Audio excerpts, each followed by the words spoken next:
Sunt oameni care chiar nu vor să se schimbe și nu înțeleg acest lucru, că nu merge o relație de cuplu în care fiecare cumva e separat, simte separat și trăiește separat și bineînțeles că avem și propria noastră lume interioară și provocările noastre interioare și drumul nostru individual, chiar și într-o relație de cuplu, este adevărat, dar când sunt lucruri, știi, pe care trebuie să le rezolvi împreună, nu merge că fiecare e așa pe bucățica lui și ne vedem de viață și stăm așa în paralel, că mie îmi convine. Acest podcast îți este oferit de restaurantul vegan Vegasmo Brașov și holistica.ro, pentru că lucrurile bune și autentice merg perfect împreună. Luna roz la vitamina C. Salutare, oameni buni! Ionuț Costin, sunt o nouă ediție de Vitamina C, o vitamină C roz de data asta, fie și pentru faptul că e primăvară, este luna martie și e o lună pe care o dedicăm în întregime femeii. Îmi place să spun că o dedicăm splendorii, care este femeia. Avem tot felul de invitați titrați și subiecte care vin din acest univers, universul feminin. Astăzi alături de mine este Camelia Bara. Bine ai revenit la Vitamina C, Cami! Bună seara, Ionuț! Mă bucur să fiu alături de tine, de data aceasta la tine în studio, pentru că așa am promis, nu data trecută. Exact, că înainte a fost telefonic. Da, telefonic și uite că într-un final s-a întâmplat să fie și aici, în studio la tine.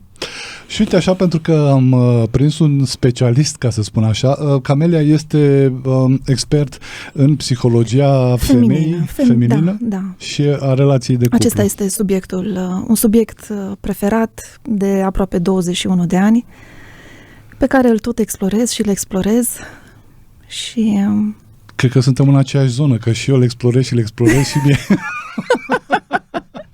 Și mie îmi place foarte mult să studiez. De fapt, ce spune ce să studiezi? Știi, asta e abordarea masculină în care trebuie să înțeleagă bărbatul despre ce e vorba cu femeia, să măsoare, să cântărească. Nu, să știi că și eu studiez. Adică e mai mult decât o trăire, de a trăi eu natura feminină, de a o simți. Chiar o și studiez, că eu sunt genul ăla, de mică am fost o exploratoare și visam să lucrez în cercetare, într-un domeniu, ceva în cercetare, dar niciodată nu m-am gândit că o să fie pe partea de feminitate, ca să zic așa. Aveam alte idei în cap și uite că subiectul acesta mi-a captat atenția la un moment dat. Cred că e una dintre cele mai frumoase domenii. Unul dintre cele mai frumoase domenii de cercetare eu posibile. Așa zic. Eu așa zic și...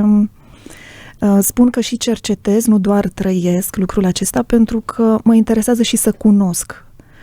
Cunosc odată, în primul rând, prin studiu efectiv, a unor cărți, a unor științe ezoterice, dar mai apoi și prin practica, în mod direct. Acestea două trebuie să se îmbine, altfel...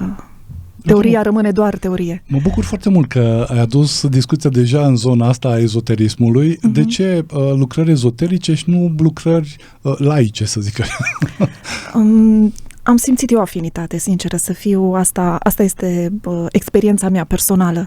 Am o afinitate în direcția respectivă și am simțit că mă integrez mai bine cu anumite valori care sunt prezentate acolo, și anume faptul că femeia este la fel de importantă precum bărbatul. Adică sunt pe picior de egalitate și există o complementaritate între ei. E o echipă în care fiecare își aduce aportul pe ceea ce este specific. Nu există cineva care este superior, inferior. Și asta mi-a plăcut. Ceva din mine a rezonat cu aceste idei și am simțit că, da, pe direcția asta aș vrea să merg. Dar studiez, citesc multe cărți. Acum mă gândesc că l-am avut pe Zoltan Vereș, pe Zoltan, iubitul tău, mai devreme în ediția anterioară. Ea deja e disponibilă pe YouTube, Spotify și Apple Podcasts. Zoltan îmi spune același lucru, că din punctul lui de vedere nu este nimeni mai sus. Adică și bărbatul și femeia sunt la egalitate. Lumile diferă, dar egalitatea aceeași. Acum vii și tu, vine partea feminină care ne spune același lucru. Sper că, știi cum e, ca la Luceafăr, știi, aude azi, aude mâine, astfel înțelegerea e gata. Da, sper. Astăzi vorbim despre, adică ne-am propus așa să vorbim despre partea, era să zic nevăzută, partea de comunicare din cuplu, în care femeia, pentru că de ea ne ocupăm în luna asta, Roz, urmărește în relația de cuplu să se exprime, evident, ca în orice alt domeniu al vieții ei. Și cât de bine reușește să facă lucrul ăsta, cât de bine ajunge mesajul pe care ea urmărește să-l transmită la ființa iubită, la bărbat. De ce ar avea nevoie, știu că suntem cumva unii de pe Venus și alții de pe Marte, dar nu... Cum facem să, totuși, să ajungem la un numitor comun? Nu se vorbește frangleza și pe Venus și pe Marte. Da. Mai întâi vreau să încep prin a spune că subiectul acesta al comunicării pentru mine a fost o foarte mare provocare și mi se pare așa interesant că tot ajung să vorbesc despre acest subiect, să dezbat cumva acest subiect, pentru că mi-a fost foarte greu să comunic în relația de cuplu. De ce? Așa, sunt foarte povestitoare între prieteni despre experiențele frumoase pe care le-am avut, dar în relația de cuplu, atunci când se ajungeau la anumite tensiuni, la anumite conflicte, îmi era foarte, foarte greu să mă exprim. Simțeam că toate cuvintele îmi stau aici în gât și nu puteam să scot absolut nimic pe gură. Frazele mi se derulau în cap și aveam o stare de tensiune interioară foarte puternică, aveam sentimentul acesta de a scăpa, voiam să scap, voiam să evit conflictul și de multe ori acceptam orice, ok, bine, da, așa este, ai dreptate, cum să nu, da, numai ca să cumva să atenuez ceea ce putea să genereze în conflict, acea discuție care putea să ducă la un conflict. Adică rezolvarea conflictului cumva era evitarea lui și să scăpăm cât mai englezește. Exact. Mi era foarte greu să pot să fac față. Nu aveam curajul necesar și forța ca să pot să fac față. De multe ori îmi venea să plâng. Da, bine. Din familie se trage. Culmea este că tu n-ai urmărit, spuneai înainte de emisiune, că n-ai urmărit ediția de podcast cu Zoltan. Nu, doar așa niște clipuri. Zoltan exact același lucru îmi spunea și el. Uite, eu ăla care sunt acum, înainte nu eram. Bine, evident, cumva e de dorit să nu fim în momentul ăsta așa cum eram atunci când eram mai tineri. Adică când ne-am transformat între timp. Și la fel spunea și el că atunci când era mai mic, să zic așa, mai în partea de copilărie, era foarte plângăcios, foarte așa și era foarte greu cu partea emoțională. Da. Și cum am reușit să depășesc, tocmai arunc, știi cum e, am trecut prin foc. Așa am reușit. E ca la notat, nu? Ca să înveți să noți, aruncă-l în apă și așa. Exact. Am trecut prin foc. Nu o să detaliez acum, dar poate detaliem așa pe parcurs. Deja mă gândesc care e focul ăsta. O să o să detaliem, dar și am ajuns cumva să pot să rămân lucidă, focalizată, centrată în discuțiile cu iubitul meu și să nu mă mai simt așa pierdută, să nu mai am starea aceea de frică, că era și o teamă în spate de ce o să se întâmple, de cum o să se reacționeze de cealaltă parte și așa mai departe. Și abia de acolo am început cumva să învăț comunicarea, pentru că în prima etapă ceea ce am făcut a fost să pot să-mi dau voie să spun tot ce-mi vine. Sau să nu fug din situația respectivă, să rămân acolo. Au fost diverse etape. Dar să zic că pentru mine este provocatoare. Acum sunt la un nivel și îmi doresc lucrul acesta. Mi se pare un lucru așa de frumos și face ca relația de cuplu să fie, am așa o atitudine transfiguratoare față de relația de cuplu, față de relația dintre un bărbat și o femeie și văd așa relația ca pe o artă pe care o înveți și are mai multe domenii, iar comunicarea este una dintre ele. Și chiar mi se pare că este un aspect important în comunicare. Dacă nu există o comunicare bună, e foarte greu să ai o relație de cuplu. Poți să te potrivești din anumite puncte de vedere cu celălalt, dar dacă nu reușești să împărtășești, nu reușesc cei doi să treacă de niște momente de tensiune, să se înțeleagă.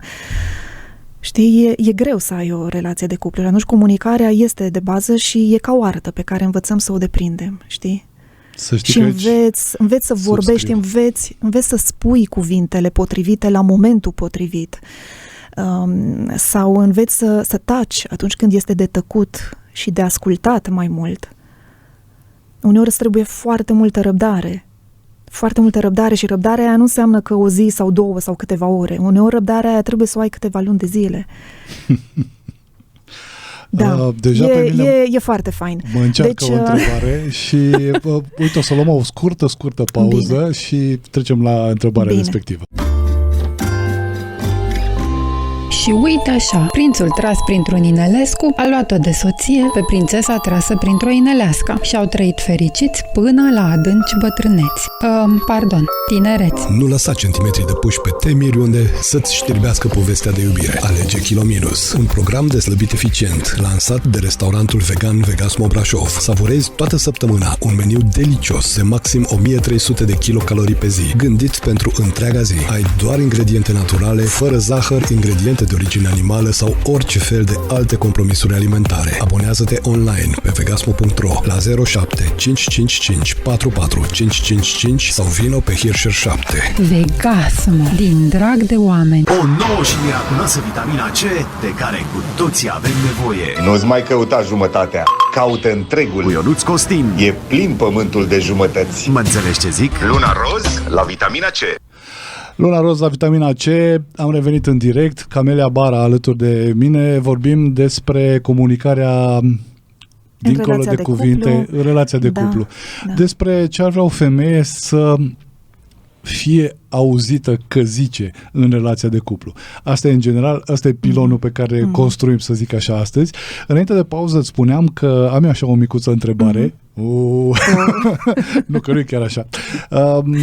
Mă spuneai mai devreme, știi că, uite, eu nu eram așa, că mi-era greu, simțeam că mi se adună cuvintele, când toate cele, că tralaștrile. Da.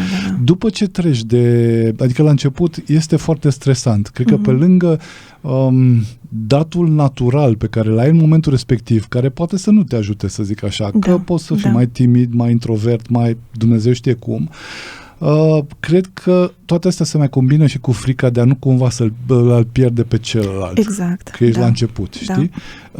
Cum este, adică cred că în momentul în care treci dincolo cu eforturile necesare, dar în momentul când te regăsești în partea cealaltă, nu regăsești o bucurie și o libertate mult mai mare pentru că constrângerile astea nu mai sunt? Ba da, cu siguranță. Cu siguranță că se întâmplă lucrul acesta.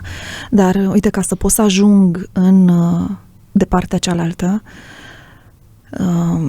și aici foarte mulți oameni se opresc, pentru că au impresia că autodepășirea se face așa, nu știu, ca și când ai trece dintr-o cameră în alta, lin, frumos, și nu. Autodepășirea înseamnă să depui un efort, înseamnă să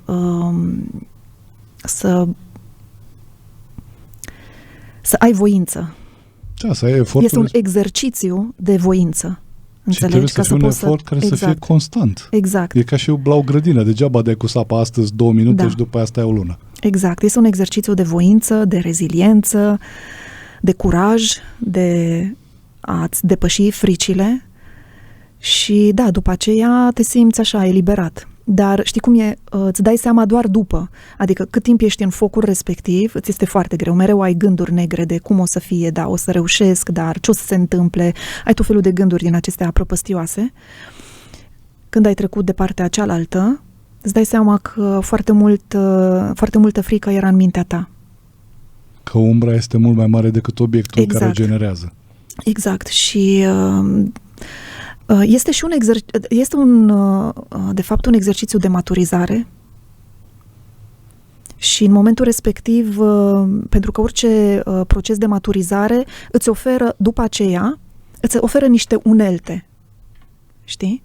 Și cu uneltele acelea după aceea știi cum să navighezi pe mai departe în viață. și nu te mai sperii așa ușor. E ca la jocuri, ai trecut nivelul respectiv, Exact. primești arma cu tare. Exact, da. Două vieți și că nu știu Exact. ce. Și Exact. la nivelul următor Și te deja ai mai simți multe mult aptitudini. cu mai multă încredere în tine, mai centrat ca ființă, mai centrată așa în tine. Și da, gândești mult mai limpede, pentru că nu mai este factorul acela de teamă. Și mă gândesc că, cred că perioada asta care e perioada de început, totuși, a relației de cuplu, e acolo iniciumul, punctul princeps. Din punct de vedere al femeii și că urmăresc așa să o aduc și să o aduc pe partea noastră a subiectului. Din punct de vedere al femeii și al capacității ei de a-și comunica frumusețea interioară, necesitățile interioare, plusurile și minusurile, vulnerabilitatea, etc. Cred că este una dintre cele mai provocatoare perioade, pentru că ești foarte puțin tu, într-un fel, în exterior. Da. Hai să spun un lucru. Femeile sunt mult mai au o disponibilitate mai mare în a comunica. Lor le vine mult mai ușor. Din momentul în care începe să crească din copilărie către adolescență, începe să crească estrogenul, cantitatea de estrogen într-o femeie, nevoia ei de conexiune cu cei din jur și ea crește. Și conexiunea, bineînțeles că este prin a te întâlni cu cineva și a comunica, a vorbi. De asta pentru femei să se întâlnească cu alte femei și să vorbească e terapie. Pe lângă faptul că se pot regla emoțional foarte ușor, le dă și o stare de bine, pentru că se eliberează oxitocină. Știi, se creează oxitocină și îți dă așa o stare de bine, plăcută, și de asta simt femeile nevoia să vorbească între ele. Dar este foarte important să înțeleagă că în relația cu un bărbat lucrurile sunt un pic diferite, pentru că ei nu sunt așa de vorbăreți. Eu știu de ce tot zâmbeam așa și dau din cap, pentru că mi-aduc aminte, știi, într-un fel e un caz celebru, să zic așa. Atunci când femeia se întâlnește cu prietenele, iese în oraș, vorbesc, se întâlnesc, da? Se întoarce înapoi mult îmbogățită, are o stare excepțională. Și bărbatul e acasă și zice, bună, ce faci? Uite, m-am întâlnit cu fetele. Și întrebarea bărbatului, evident, nu că noi suntem logici și trebuie să... Și ce ați vorbit? Și a spune, despre toate și despre nimic în același timp. Adică pentru noi poate părea șocantă pentru noi bărbații. Exact, pentru că nu găsiți o utilitate. Pentru voi lucrurile trebuie să aibă o anumită utilitate. Sunteți mai puțini vorbăreți, vorbiți mai cu cuvinte mai puține. La subiect și acolo e. Da, tocmai asta e provocarea, știi? Cum comunici în relația de cuplu și cum îl stârnești pe bărbat totuși să se angajeze într-o conversație, mai ales când e vorba despre niște probleme care trebuie rezolvate, știi? Și nu se pot rezolva așa numai fiecare în căsuța lui acolo, și pentru că nu mai ești singur. Știi, când ești în cuplu, înseamnă că sunt doi sub același acoperiș și trebuie să te pui de acord cu niște lucruri. Și nu mai merge așa că fiecare este după capul lui. Și femeile dau această disponibilitate, adică vin în întâmpinarea celuilalt, doresc să-și exprime problemele sau să expună nevoile, hai să discutăm. Dar n-aș zice că întotdeauna se pricep și la comunicare, dar asta este părerea mea. Din ce am observat. Da? Am mai tot spus lucrul acesta. Femeile au disponibilitatea de a comunica, dar nu toate, în afară de cele care vin cu o anumită înzestrare sau poate au învățat pe parcursul vieții, dar nu toate au și abilitatea de a comunica, pentru că a comunica nu înseamnă să îți reverși ofurile asupra celuilalt. Iar femeile nu înțeleg lucrul acesta. Ele consideră că dacă le este ușor să comunici, adică să spună ce au pe suflet, înseamnă că ele comunică. Eu mă uitam să văd care e butonul ăla din care să dau mai tare. Așa, să dai mai tare. Când ai zis tu că a comunica nu înseamnă să îți vergi oful pe celălalt. Exact. Iar știu că este o fază celebră, clasică, să zic așa, mai mult decât celebră, când vine bărbatul acasă, se întâlnește cu femeia și femeia vede că tocmai s-a să zic ce? Și aia nu merge nici aia. Și el vine pe o zi întreagă de tras. Da, exact. În liniștea căminului. Exact. Apoi, mai e un aspect, să știi. Totuși, uneori, Nu, hai să o iau altfel. Ce se întâmplă cu bărbatul? El are impresia că în momentul în care relația a fost oficializată, gata, suntem împreună, ori că se declară, suntem împreună și vom fi împreună, ori că s-au căsătorit, așa, el consideră, gata, acum treaba mea a fost făcută, am cucerit femeia, am adus-o acasă. Sacii sunt în căruță. Exact, nu mai am nimic de făcut. Iar bărbatul nu înțelege că abia de acolo începe construirea relației. Relația nu înseamnă că ne-am căsătorit sau am acceptat fiecare de comun acord că suntem împreună și ne construim o viață împreună. Relația începe de acolo. Femeia știe lucrul ăsta, bărbatul nu. Eu acum căutam butonul să dau să dai mai încet. Da. Deci pentru un bărbat, exact din momentul respectiv începe relația. Adică nu e divide în niciun caz. Nu, stai, nu divide din pera. Cucerești și gata, e cetatea și gata, cutărită și salut. Exact, acum pot să mă culc pe ureche, eu treaba mi-am făcut-o, femeia am vânat-o, i-am adus ce are nevoie acolo și gata, eu nu mai... Da. Și aici ține iarăși de disponibilitățile noastre, știi? Dar dincolo de asta de disponibilități, eu cred că ține și de modul în care am fost crescuți în societate.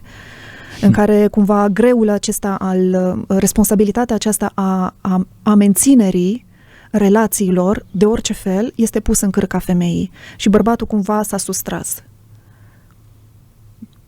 Ca și când el nu are nevoie. Vezi că majoritatea regizorilor, acum îmi dau seama, regizorilor de filme sunt bărbați. Da. Normal că o să-ți exprime o viziune masculină în filmul respectiv. Exact.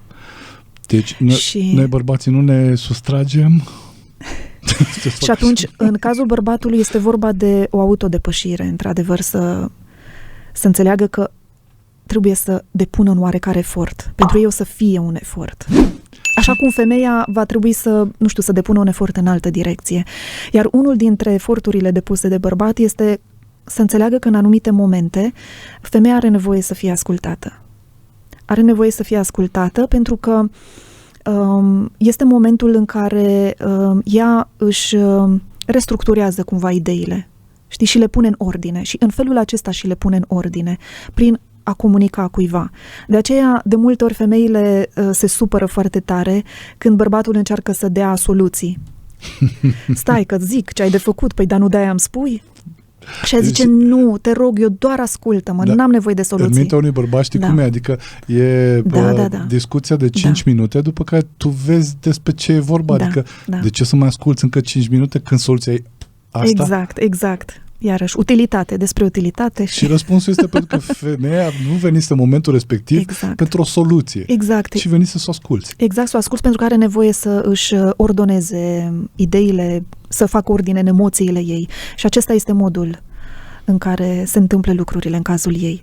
Dar ce poate să facă un bărbat? Poate să facă așa, să o întrebe pe soția lui, iubita lui, ai nevoie să te ascult sau îți dorești să-ți dau o soluție după aceea? Eu am mai găsit încă o metodă. Asta e din practică. Uite că nu am verigheta astăzi pe deget. Din practica relației de cuplu, că tot relația de familie, tot o relație de cuplu, cu acte. Dar e același lucru, ca să zic așa.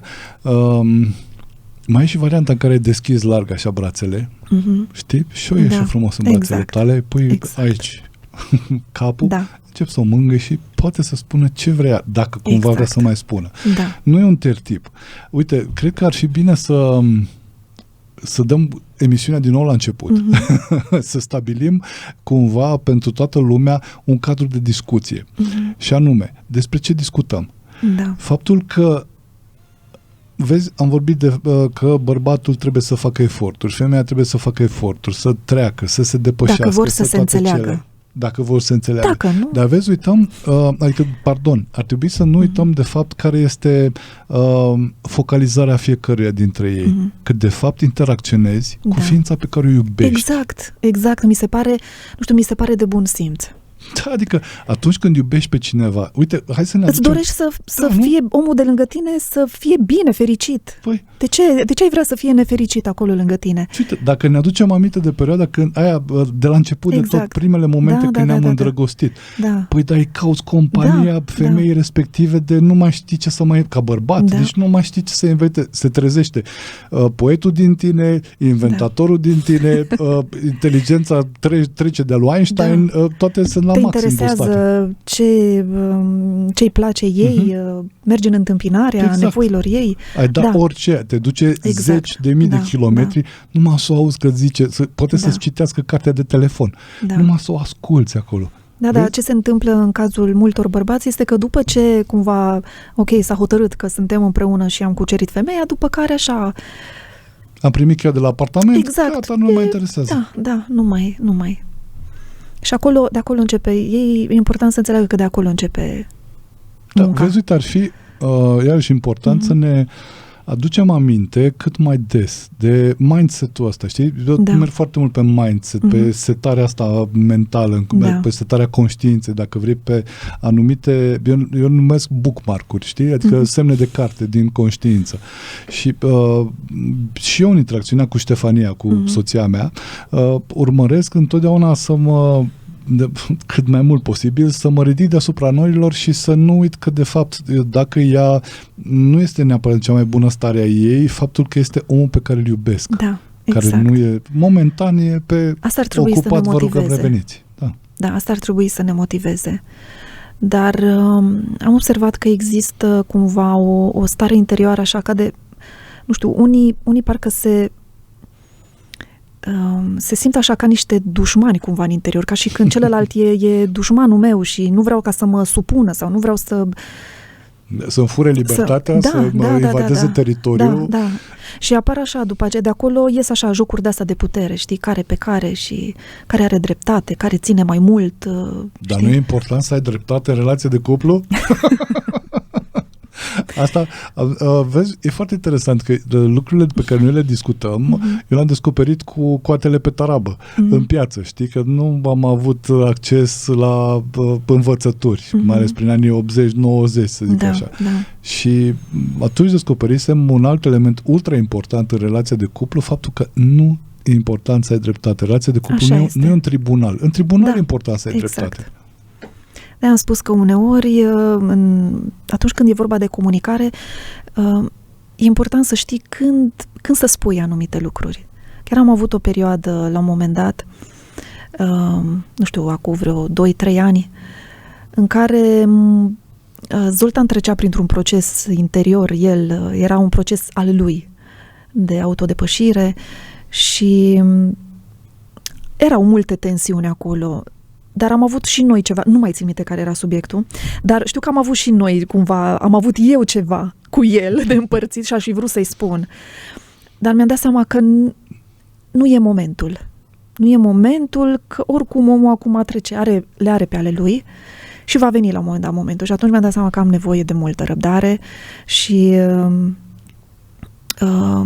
până când el se mai potolește cu tensiunile prin care el trece și după aceea am găsit momentul potrivit ca să vorbim. Și cu siguranță a ieșit mult mai bine. Pentru că dacă i-aș fi spus atunci, după ce omul e stresat cu lucrurile personale, știi, simte că mai vine încă ceva și abia face față la situația respectivă, îl împovărezi și tu cu încă o chestie, știi? Chiar dacă este importantă, știi? Și uneori avem starea asta de e atât de important ce simt eu sau ce problemă am. Și da, uneori este, dar trebuie să știi când să comunici. Și asta zic că pentru mine asta este maestria, știi, arta de a comunica, pe care eu încă o învăț. Și îmi doresc să o învățăm cât trăim. Și eu mă gândesc acum că iarăși ai marcat un element foarte important. Și de adevăr n-am încheiat ideea respectivă, că nu trebuie să ai dreptate în relația de cuplu, pentru că nu e un tribunal. Exact. Este locul în care tu te cuibărești. E piua ăla, e acasă fiecăruia dintre noi. Și este de fapt locul în care este necesar să ai armonie, nu dreptate. Da. Și dacă dreptatea distruge armonia, atunci mai bine o lași deoparte. Pentru că, de fapt, obiectul tău de activitate în relație de cuplu este armonia. Exact. Suntem împreună ca să ne iubim, nu? Exact, da.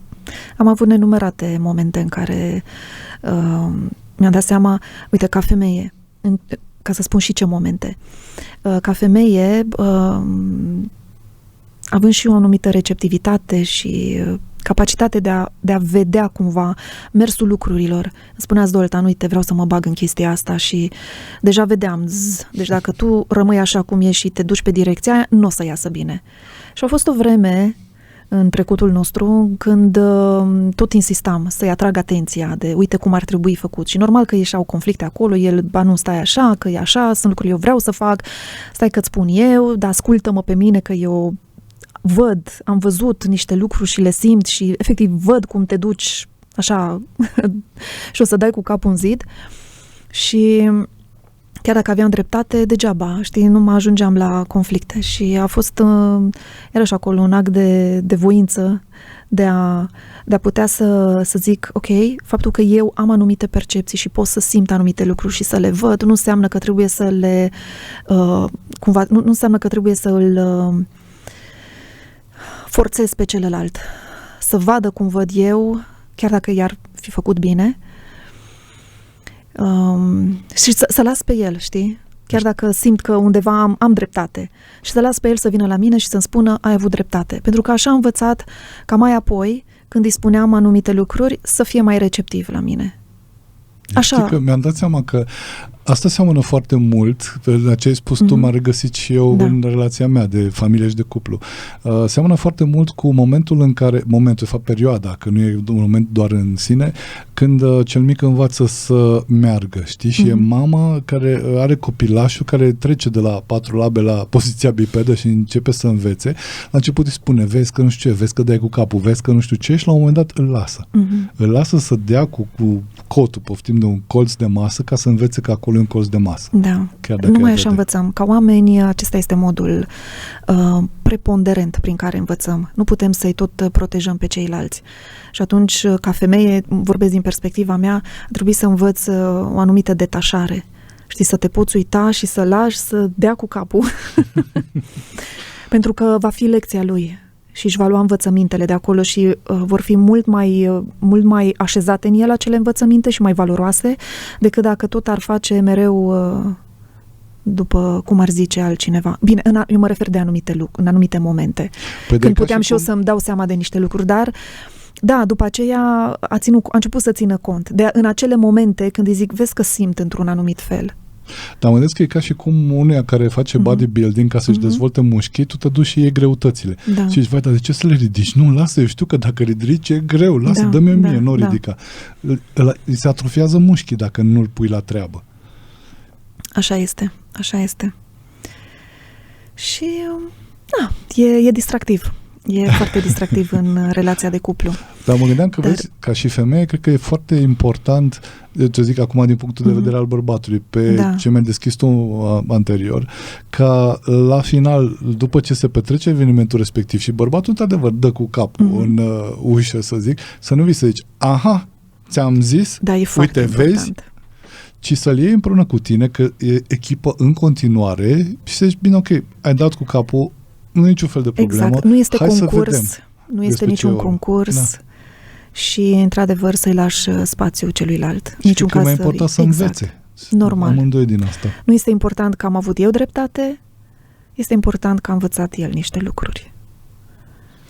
Vreau să te întreb, uite, pentru că ai multe, cred că pot să mă duc să zic mii de ore petrecute împreună cu femeile și cu cei doi în relația de cuplu pe partea de consiliere 1-la-1.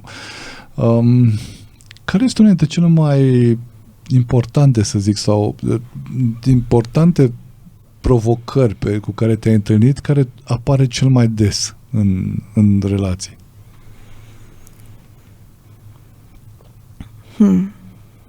Bine, sunt și subiecte mai grele, nu o să intru în subiectele respective. Dacă sunt alea cu 18 plus, putem să le vopsim cumva.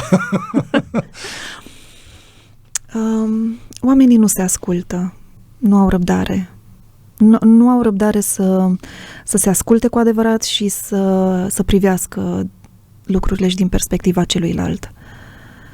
Și e dureros. Pentru mine e dureros, mai ales când văd cupluri în care cei doi chiar se potrivesc, au o viață de familie frumoasă, cu copii și vezi că sunt așa de îndrăjiți în... De obicei, unul sau altul, nu neapărat amândoi în același timp, dar unul sau altul sunt așa îndrăjiți în niște idei și niște fixuri și nu se ascultă. Adică e mai importantă durerea lor. Dar poate și pentru că au lăsat-o foarte mult timp să se adune. Adică o rană care dacă o lași deschisă prea mult timp, neapărat că ajunge să se infecteze, dar se cronicizează deja lucrul respectiv. Da.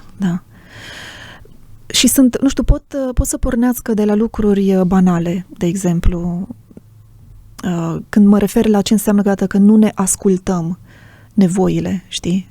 Nu suntem atenți. Suntem atenți la noi, la ce ne dorim noi și ce credem noi că ar vrea celălalt. Un exemplu banal. El e dispus să-i gătească ei. Vrea să-i facă câteodată acest gest, să o răsfețe, da? Și ea este încântată, dar el ține foarte mult ca modul în care gătește sau ce îi gătește să fie așa cum vrea el, ca și când ar găti pentru el, știi? Și ea îi spune, apreciez că îmi gătești, dar uite, te rog, nu folosi chestia aia, că știi că mie nu-mi place. Păi, deci nici la gătit nu mai am voie să fiu eu? Nu neapărat, ci cumva că eu vreau să fac lucrurile așa cum le fac eu și tu ori le accepți, ori nu, știi? Și chiar am ajutat să înțeleagă un astfel de cuplu că atunci când e vorba de a oferi un ajutor celuilalt, trebuie să te gândești la celălalt, nu la tine.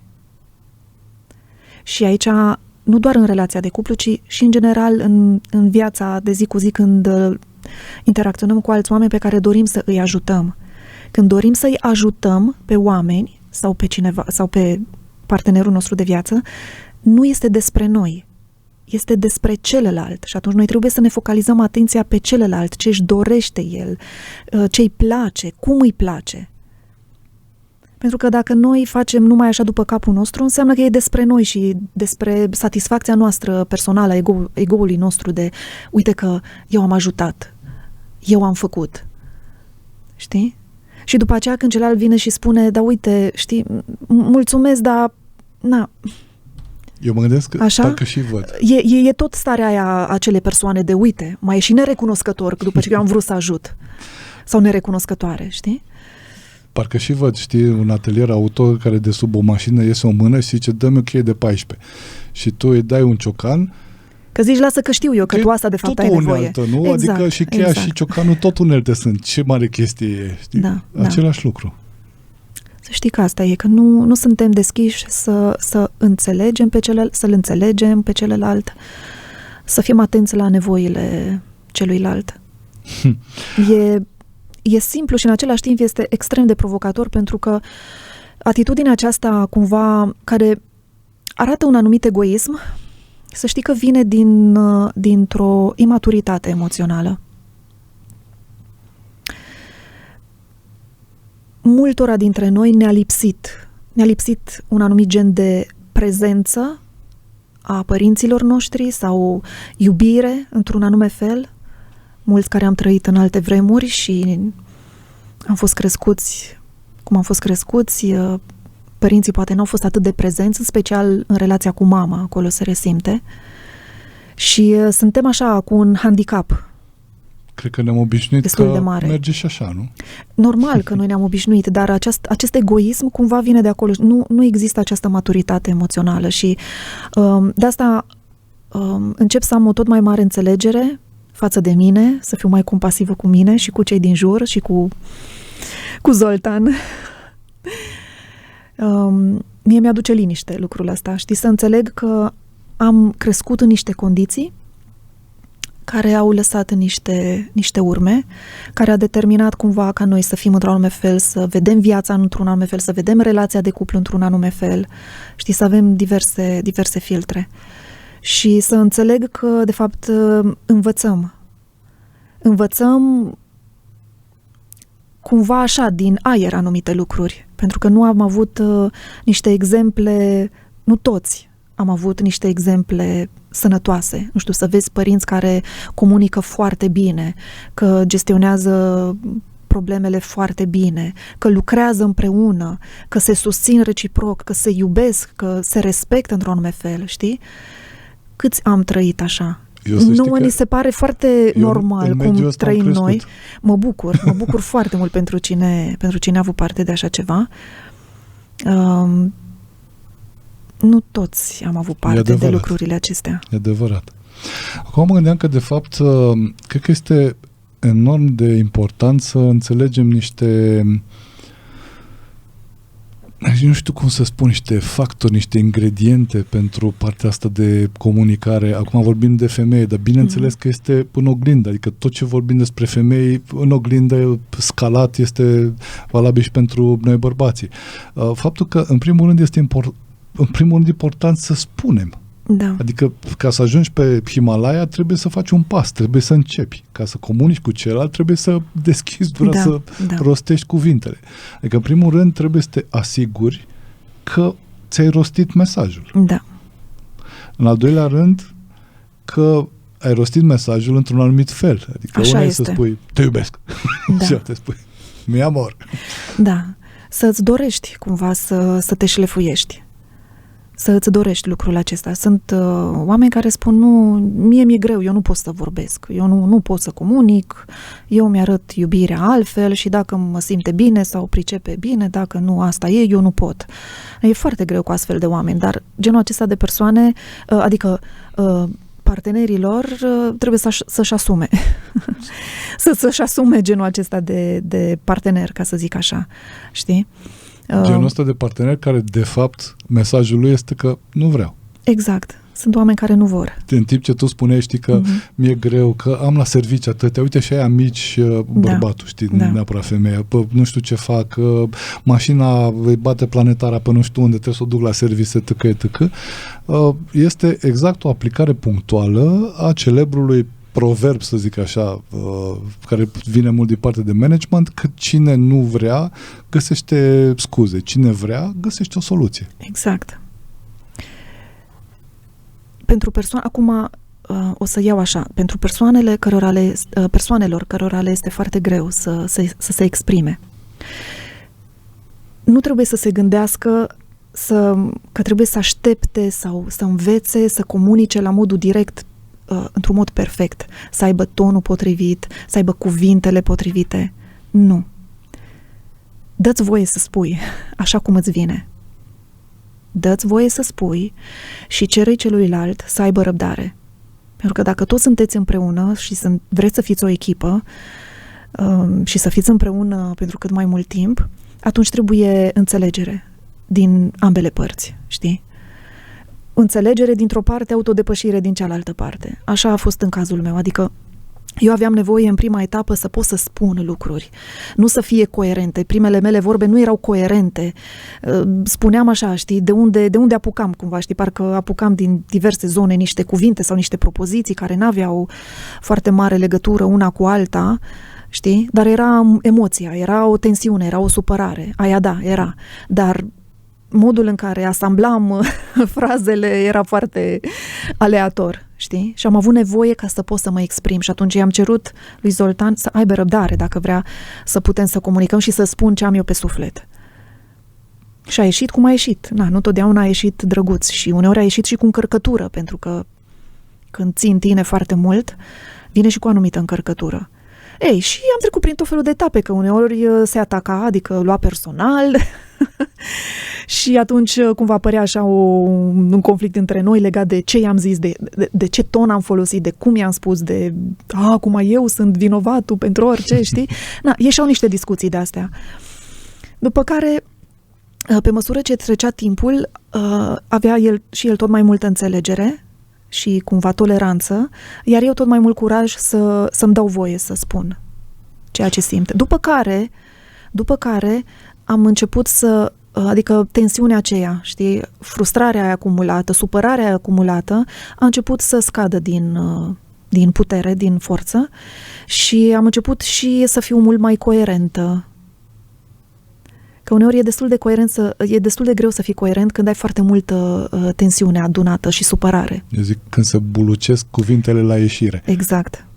Și am început după aia să fiu tot mai coerentă și în ceea ce spuneam.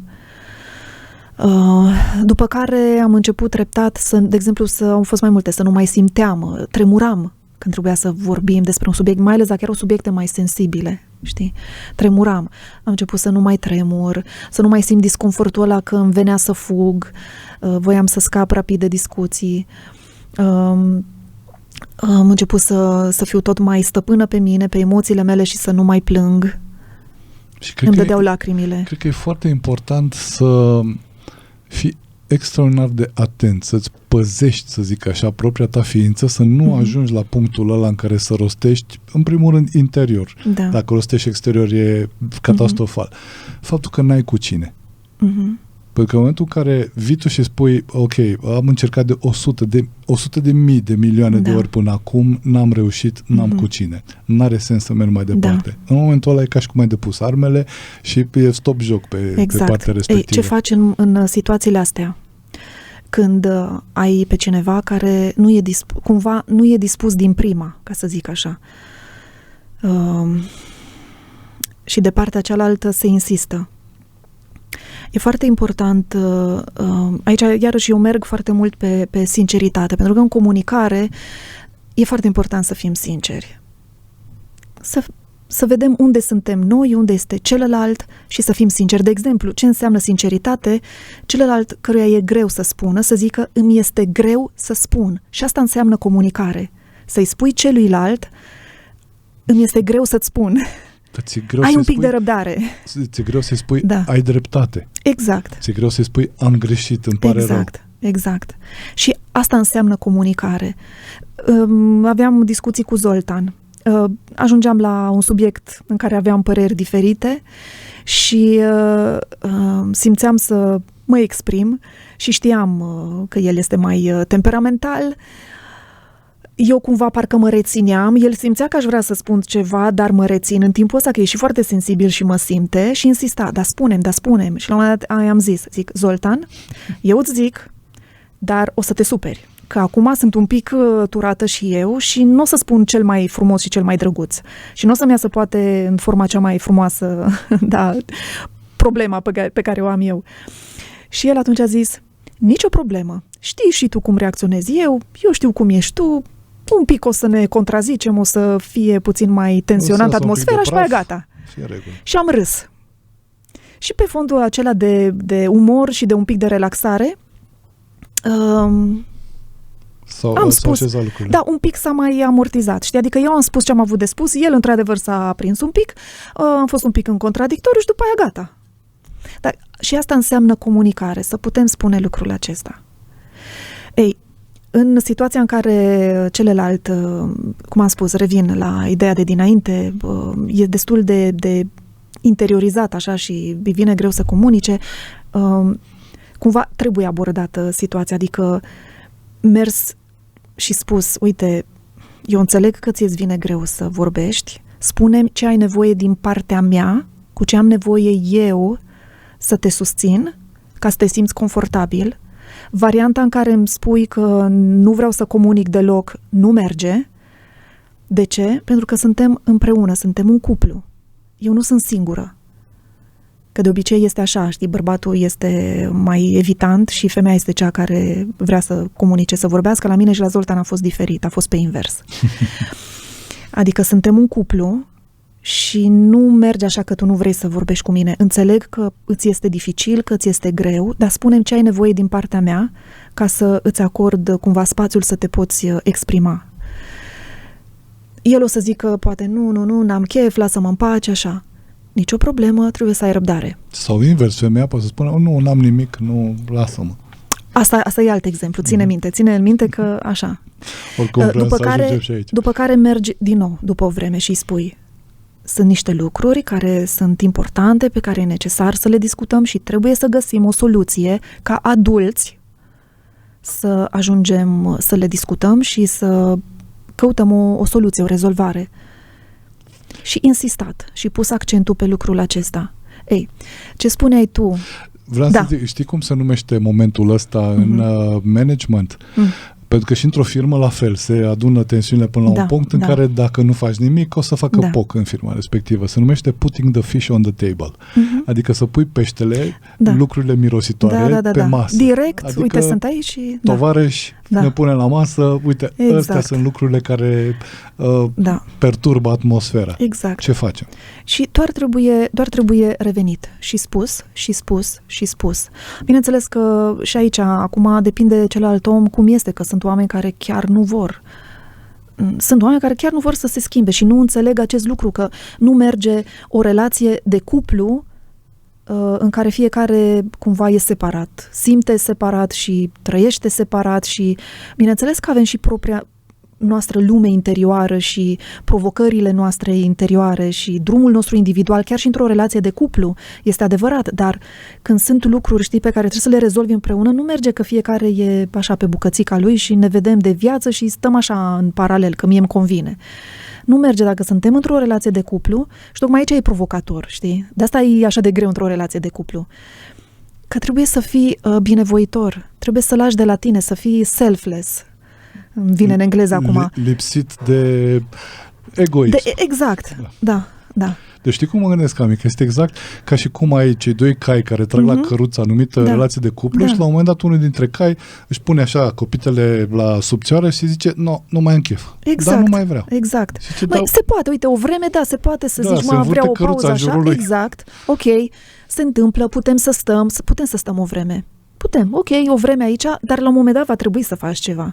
Pentru că nu se poate să mă tot învârt în jurul tău și, știi, e un haos sau pur și simplu ajungem să ne tot separăm, știi? Ajungem să trăim paralel, așa, să avem vieți paralele și să nu ne mai întâlnim în veci. Doar că trăim sub același acoperiș. Și aia nu e o relație de cuplu.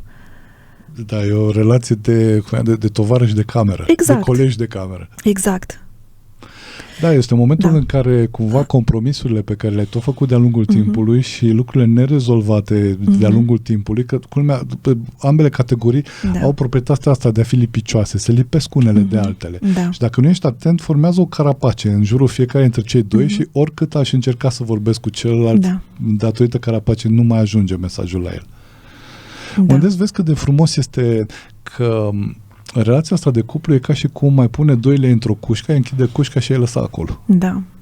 Bine, asta în ideea că ei vor vrea să meargă în continuare, cei doi în relație, că nu e un one night stand. Am încercat și eu un pic cu domnișoara să vedem cum merge. Normal, da. De asta consider că o relație de cuplu îți oferă o bază, adică îți oferă, cum să zic, terenul pentru transformarea personală. Da, toate condițiile. Exact. Și chiar cred că relația de cuplu îți oferă condițiile pentru o transformare personală accelerată. Exact. Mult mai accelerată decât dacă ai merge singur. Exact, pentru că dacă ești singur, de unde știi cât de generos ești, cât de bun, cât de înțelegător, cât de curajos, cât de centrat și așa mai departe. De unde să știi? N-ai de unde să știi decât în relație cu cineva. Acolo îți dai seama unde ești, unde te situezi, ce poți să faci, cât de mult poți să oferi.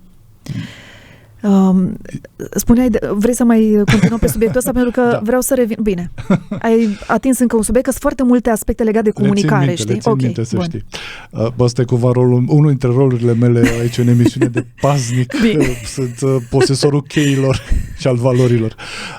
Vreau un pic să revin la ce spuneai tu, știi? Pentru că aici, într-adevăr, ar trebui să ne dăm seama de niște lucruri. Sunt așa cumva ca și cum ar veni două planuri intersectate. Un plan este acela faptului că ar trebui să fim cât mai des conștienți că într-o relație cu o altă ființă umană, polar opusă, de cuplu, suntem pe o perioadă lungă, respectiv cât putem noi să fie de nelimitat, adică forever, cum s-ar zice, deși forever, cum e vorba, este such a long time. Adică nu este o aventură de noapte. Putem să facem o discuție și pe aventuri, dar nu este subiectul nostru de astăzi. Acum vorbim despre comunicarea, relația de cuplu.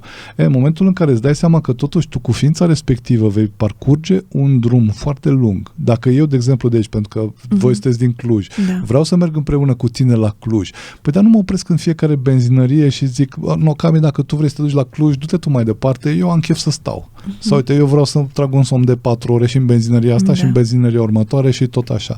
Normal că se trezește managerul din mine, care începe să facă, exact cum spuneai tu la începutul emisiunii, să-ți dai seama, bă, stai puțin, ăsta este datul momentului din relația mea de cuplu. Cu echipierul meu poate să ducă sau nu poate să ducă. Preiau eu sau îi atrag atenția. Exact. Încep să drămuiești. Exact. Eu mi-am dat seama, știi, în Ayurveda, unul dintre cheile succesului tratamentului, să spun așa, este ceea ce se numește administrare. Adică să știi, și asta este și în relația de cuplu, să știi să administrezi, chiar să știi să-ți administrezi iubirea. Să știi câtă să dai, să nu sufoci pe celălalt, să știi când să o manifesti, când nu. Să nu încalci... Când nu, adică ea rămâne ca și fond evident, nu e că nu, că gata, s-a oprit. Da, este foarte important să nu încalci liberul arbitru al celuilalt. Și asta vreau să spun, că e foarte important să ținem minte că totuși este un drum lung pe care îl petrecem împreună. Dar totuși ne-am asumat, știi, să fim împreună, să parcurgem un drum împreună. Și atunci sunt momente în care mai așteptăm după unul, după celălalt, pentru că personal trecem prin niște etape de depășire interioară. Te mai bat pantofii tăi, îl mai bați pe celălalt pantofii lui, mai face bășiși pe drum. Exact. Și alea sunt momentele în care ești la bine și la greu cu cineva, știi? La mai puțin bine. Alea sunt momentele. Dar totuși noi ne-am asumat să mergem pe un drum împreună și când cineva tot cumva șchiopătează, știi? Și îl ține pe celălalt. A fost oare am dat exemplul ăsta cu tine sau... Da, îmi spui dacă am mai dat, exemplul acesta. Că oricum audiența nu e aceeași. Mă uitam pe vremuri la o emisiune de dans, un concurs din America. So You Think You Can Dance. Deci crezi că poți să dansezi. Și adunau 10 fete, 10 băieți, dansatori și apoi îi grupau. Dar odată la ceva timp se tot schimbau perechile, deci nu rămâneau tot timpul la fel, dar erau etape și etape și fiecare etapă era o pereche, după care, după o anumită etapă, se schimbau perechile între ele. Și era o pereche formată dintre-o fată care era balerină, ca specializare, iar el, genul acesta de street dance, foarte buni. Amândoi, adică erau foarte buni. Și el foarte bun pe partea aceea așa mai... Nu știu cum se numește, dar exact, dar foarte bun. Doar că când îi vedeam dansând împreună, mi se părea că dau prea puțin din cât ar putea să dea. Iar când ajungeau în fața juraților, mereu o lăudau pe ea. Că ce grozavă este, pe el, bineînțeles, că a reușit să facă, că dansau stiluri diferite, adică extrăgeau dintr-un bol un anumit stil și putea să fie în afara ariei lor, știi, de expertiză. Și ei trebuiau să învețe. Ei, și mereu cumva o lăudau de cât de profesionistă ea, de pricepută și așa mai departe și mă tot gândeam, băi, oare ce văd oamenii ăștia la femeia asta? Pentru că, da, înțeleg, a făcut corect, dar nu este atâta de... Eu nu văd. Ei o văzuseră, eu nu văzusem când au fost audițiile în care au selectat dansatorii, unde s-a manifestat probabil la nivelul ei, la capacitatea ei maximă. Eu nu am văzut-o. Dar am văzut-o doar acolo, în relație cu acel bărbat, cu dansator. Și la un moment dat, și dansurile de grup, iarăși, parcă nu mi se mai păreau așa de spectaculoase ca pe vremuri. Parcă ceva era acolo, o frână. Se schimbă perechile. Ea ajunge să danseze cu un balerin. Cu un balerin mult mai experimentat decât ea. Și au avut un dans împreună, stilul acesta contemporan, dans contemporan. Deci, frate, deci cum au dansat, dumnezeiește, efectiv mă uitam și nu-mi venea să cred. Nu-mi venea să cred femeia aia cum și-a dat tot, a dat tot din ea. Au făcut artă, efectiv, au făcut artă din coreografia respectivă, în modul în care au interpretat-o, măestria mișcărilor, tot a fost artă. Și am zis, uite ce înseamnă să ai pe cineva cu care poți să mergi, știi, în care fiecare depune efortul maxim și sunt pe aceeași direcție. Și ce înseamnă să te înfrâneze cineva. Apoi, la un moment dat, a trecut timpul și de fiecare dată, după fiecare etapă, mai plecau câte un concurent, unul așa, până când ajungea un câștigător la bărbați, la băieți și o câștigătoare la femei, la fete. Și la un moment dat, băiatul acela cu stilul acela, așa, street dance-ul, a ieșit din concurs. Dansurile de grup, brusc, au devenit mult mai spectaculoase, așa cum știam eu că erau pe vremuri când erau dansurile de grup. Pentru că ce se întâmpla era că, ca să poată să-l cuprindă și pe el, nu puteau să îi dea mișcări de dans foarte sofisticate și foarte armonioase. Exact, din acestea mai performante, cum ar veni. Știi, nivelul trebuia să fie un pic scăzut și se simțea asta. Eu am simțit că ceva nu e în ordine și abia după aia mi-am dat seama de, știi, când a schimbat ea perechea și a dansat cu cineva pe măsură sau când grupul nu a mai avut acel element, care el era extraordinar, dar nu putea să facă.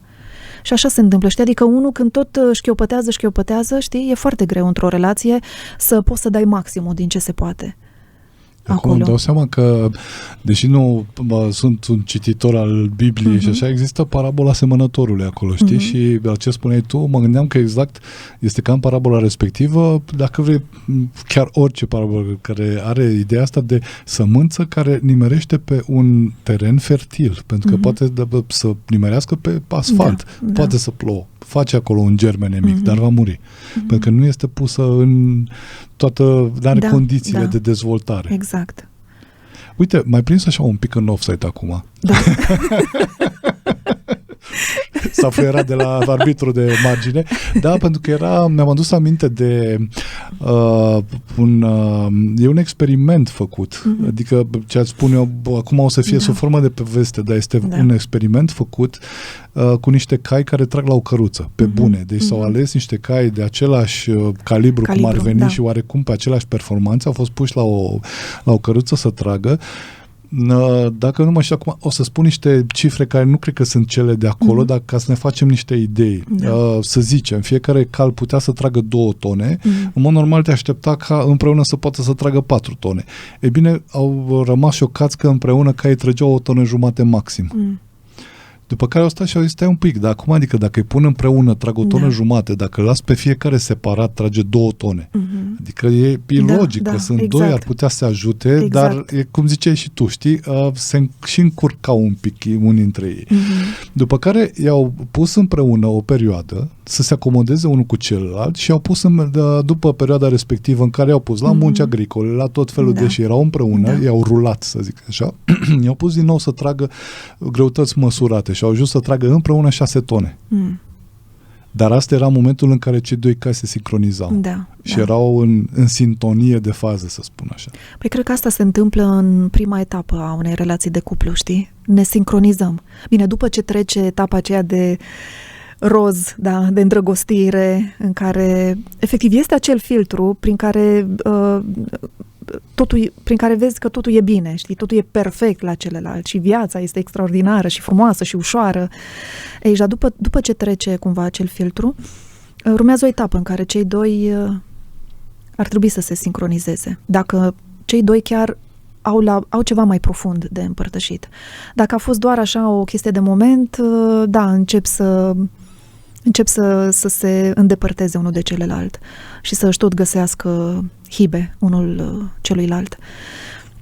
Dar e o etapă în care, ne sincronizăm, căutăm să ne sincronizăm și să ne apropiem de celălalt, să-l vedem așa cum este. Momentul ăla de început, mă gândeam, știi, parcă e așa ca un cadou de la Dumnezeu, în care celor doi le arată, uite, vedeți, cam așa puteți să trăiți. Exact. Și să știi că și eu am aceeași părere. Bine, la un moment dat am avut această idee cumva, că mi se pare că este ca o reprezentare, este o exemplificare în care ni se arată de ce înseamnă să trăiești iubirea într-un mod așa curat, frumos, înălțător. Da. E ca și că atunci când te joci cu un joc, să nu-i spun numele, să nu facem deși știe toată lumea, și îți construiești din bucățele o imagine, dar la început îți vine cineva și îți arată imagine, uite, vezi, sau la puzzle. Exact. Uite, exact. asta este imaginea la care poți să ajungi cu jocul ăsta. Da. De acum mai departe, joacă-te cum vrei tu. Exact. Și capcana în care cad oamenii este că după ce trece, știi, momentul acela de început, ei cred că gata, ăla e un moment care nu o să se mai întoarcă și nu o să mai fie niciodată. Și este o mare greșeală. Pentru că pe măsură ce după ce ne calibrăm unul cu celălalt și apoi începem să tragem fiecare pe același drum, relația devine tot mai matură, iubirea devine tot mai matură și atunci și experiențele acestea devin mult mai bogate. Mă gândesc că este exact ca și atunci când începi să faci curat în propria ta casă, știi? La început poate părea greu, îți suflești mânece, n-ai chef, e așa, alta, începi să faci curat, se ridică praful, te ustură ochii, începi să tușești toate cele, dar după aceea, după ce treci de perioada asta și dai de toată splendoarea și toată strălucirea aia care te așteaptă, e cu totul altceva. Da. Este, dar cum am spus, nu este ușor. Eu știu ce trece prin capul meu. Da, totul e frumos, așa, dar e atât de greu, dar normal că este greu. Cum? Am Uite spus, pe Cami și cu trebuie Zoltan, uite ce bine deci arată este împreună. un exercițiu de voință. Nu știu cum să mai spun. Deci un exercițiu de voință. Și ai spune și un exercițiu de focalizare. Da. Să nu-ți pierzi focalizarea de pe faptul că interacționezi cu ființa pe care o iubești. Exact. Nu e altcineva acolo. Nu e dușmanul tău. Asta a fost motivația mea, adică mereu când am fost pusă într-o situație și mi-am dat seama că, felul în care eu mă comport acum nu o să ne ajute pe viitor, m-am gândit de ce aș face o schimbare. Care ar fi motivul? Nu pentru că dacă aș gândi la modul egoist, eu sunt foarte bine, dacă ție îți convine bine, dacă nu... Asta este, pe la revedere, știi? Dar de ce aș vrea să fac această schimbare? Pentru că îl iubesc pe omul ăsta, vreau să fiu cu el, de aia. Pentru că atunci când suntem într-o relație de cuplu, obiectul de activitate a relației de cuplu este iubirea. Nu suntem într-o relație de cuplu ca să facem bani, nu suntem ca să gătim rețete, nu ca să... Astea sunt corolare, să zic așa, dar nu asta este scopul principal. Ci ca să ne iubim unul cu celălalt și să folosim cherosenul ăsta care e iubirea să ne propulseze prin stratosferă. Știi cum e? Îi asigur mașinii tale tot ceea ce e mai bun. Combustibil, ulei, cauciucuri, la fel și familiei tale. Răsfățuri, surprize culinare, vacanțe. Dar ție, cât de atent ești să te răsfăți și pe tine? Ne-am gândit noi la asta. La restaurantul Vegasmo Brașov, de pe Hirscher 7. Poți savura preparate vegane și vegetariane, delicioase și curate, gătite cu mare drag. Vino în restaurant pe Hirscher 7 sau ia-le pentru acasă. Comandă online pe vegasmo.ro sau sună-ne direct la 07 555 44555. Apropo de diferitele tipuri de abonamente, regimul Oșava sau programele nutriționale Kilo Minus și Imunovegan, ți-am spus? Vegasmo, din drag de oameni. Asculți Vitamina C. Nici o femeie nu vrea să fie iubită bine. Emisiune cu atitudine. Toate vor să fie iubite nebunește.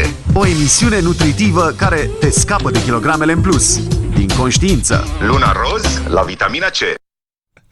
Absolut genial. Mă uit că cumva jingle-urile de la emisiune sunt o surpriză și pentru invitat în sine, știi? Chiar te urmăream să-ți văd reacția și când a fost cu nicio femeie nu vrea să fie iubită bine, era așa cumva curioasă și atentă. Intrigată. Adică, ce vrea să zică? Exact. Toate vor să fie iubite nebunește și păcat că, nu știu, poate, cred că, s-a prins pe camere, o să vadă, cred că pe podcast, a dat ca mea și din cap, a zis, așa vor e. să fie iubite foarte bine. Deci nu vor să fie înțelese neapărat? Ba da, vor să fie și înțelese, dar e un dar, adică ar trebui să înțeleagă că un bărbat nu are cum să le înțeleagă așa cum și-ar dori ele să fie înțelese, așa cum sunt ele înțelese de o femeie. Și că nu va putea să le înțeleagă dacă nu le iubește. Da. Aici e necesar ca femei să avem răbdare. Pentru că, cum am spus la un moment dat, nu ni s-a dat un manual, de ce înseamnă să ai o relație de cuplu faină, armonioasă, împlinitoare. Și bărbatul nu vine în relația de cuplu cu un manual de utilizare. Fiecare venim cu un anumit bagaj, da, din ce experiențe am avut în copilărie, mai apoi ca adolescenți, ca tineri, adulți. Avem diverse experiențe și noi învățăm. Suntem într-un proces de învățare. Până când bărbatul nu-și dezvoltă și el cumva acea parte mai sensibilă de receptivitate, de a putea să, măcar dacă nu înțelege, să prindă că e ceva acolo, știi? Trebuie să avem genul acela de răbdare, să nu ne așteptăm ca el să ne înțeleagă fără ca noi să spunem nimic. Sunt care pot să facă lucrul acesta, dar să nu ne supărăm pe cei care nu. Și îi învățăm prin faptul că le comunicăm ce avem. Și legat de faptul că sunt femeile întrebate, pentru că unii bărbați se autosesizează și zic, băi, e ceva? Spune-mi. Stai. Să nu spun chestia asta. Bine, nu spun acum. Știi de ce? Pentru că iarăși ai pus punctul pe un alt i foarte important. Și anume că în dansul ăsta minunat, nu foarte ușor, dar atât de frumos, al vieții împreună, a lui cu ea, a celor doi iubiți. Ceea ce se petrece, printre multe alte lucruri care se petrec între cei doi, este faptul că ei se completează unul pe celălalt. Dar cum se completează? În sensul că bărbatul începe să învețe de la femeie anumite lucruri, anumite calități, le dobândește de la ea, iar femeia dobândește anumite calități de la bărbat. Voi, uite, cum spuneai înainte, ne faceți pe noi să fim mai empatici, să coborâm de aici, să ne ducem aici. Da, să coborâm în inimă. Și de asta e foarte important să nu avem această așteptare cumva directă de la bărbat, ca el să ne înțeleagă, mare atenție, în condițiile în care și nouă ne este greu să ne înțelegem. Știi? Uneori noi avem nevoie să ne ordonăm interior și atunci să ceri celuilalt să înțeleagă ce se întâmplă în tine când și tu ai nevoie să te înțelegi pe tine. Și știi ce? Nu este o sarcină ușoară. Știi ce cred, Cami, că ar trebui să ne dăm seama? Cumva, dacă te gândești la rece, e un lucru la conștiința cocoșului, la mintea cocoșului.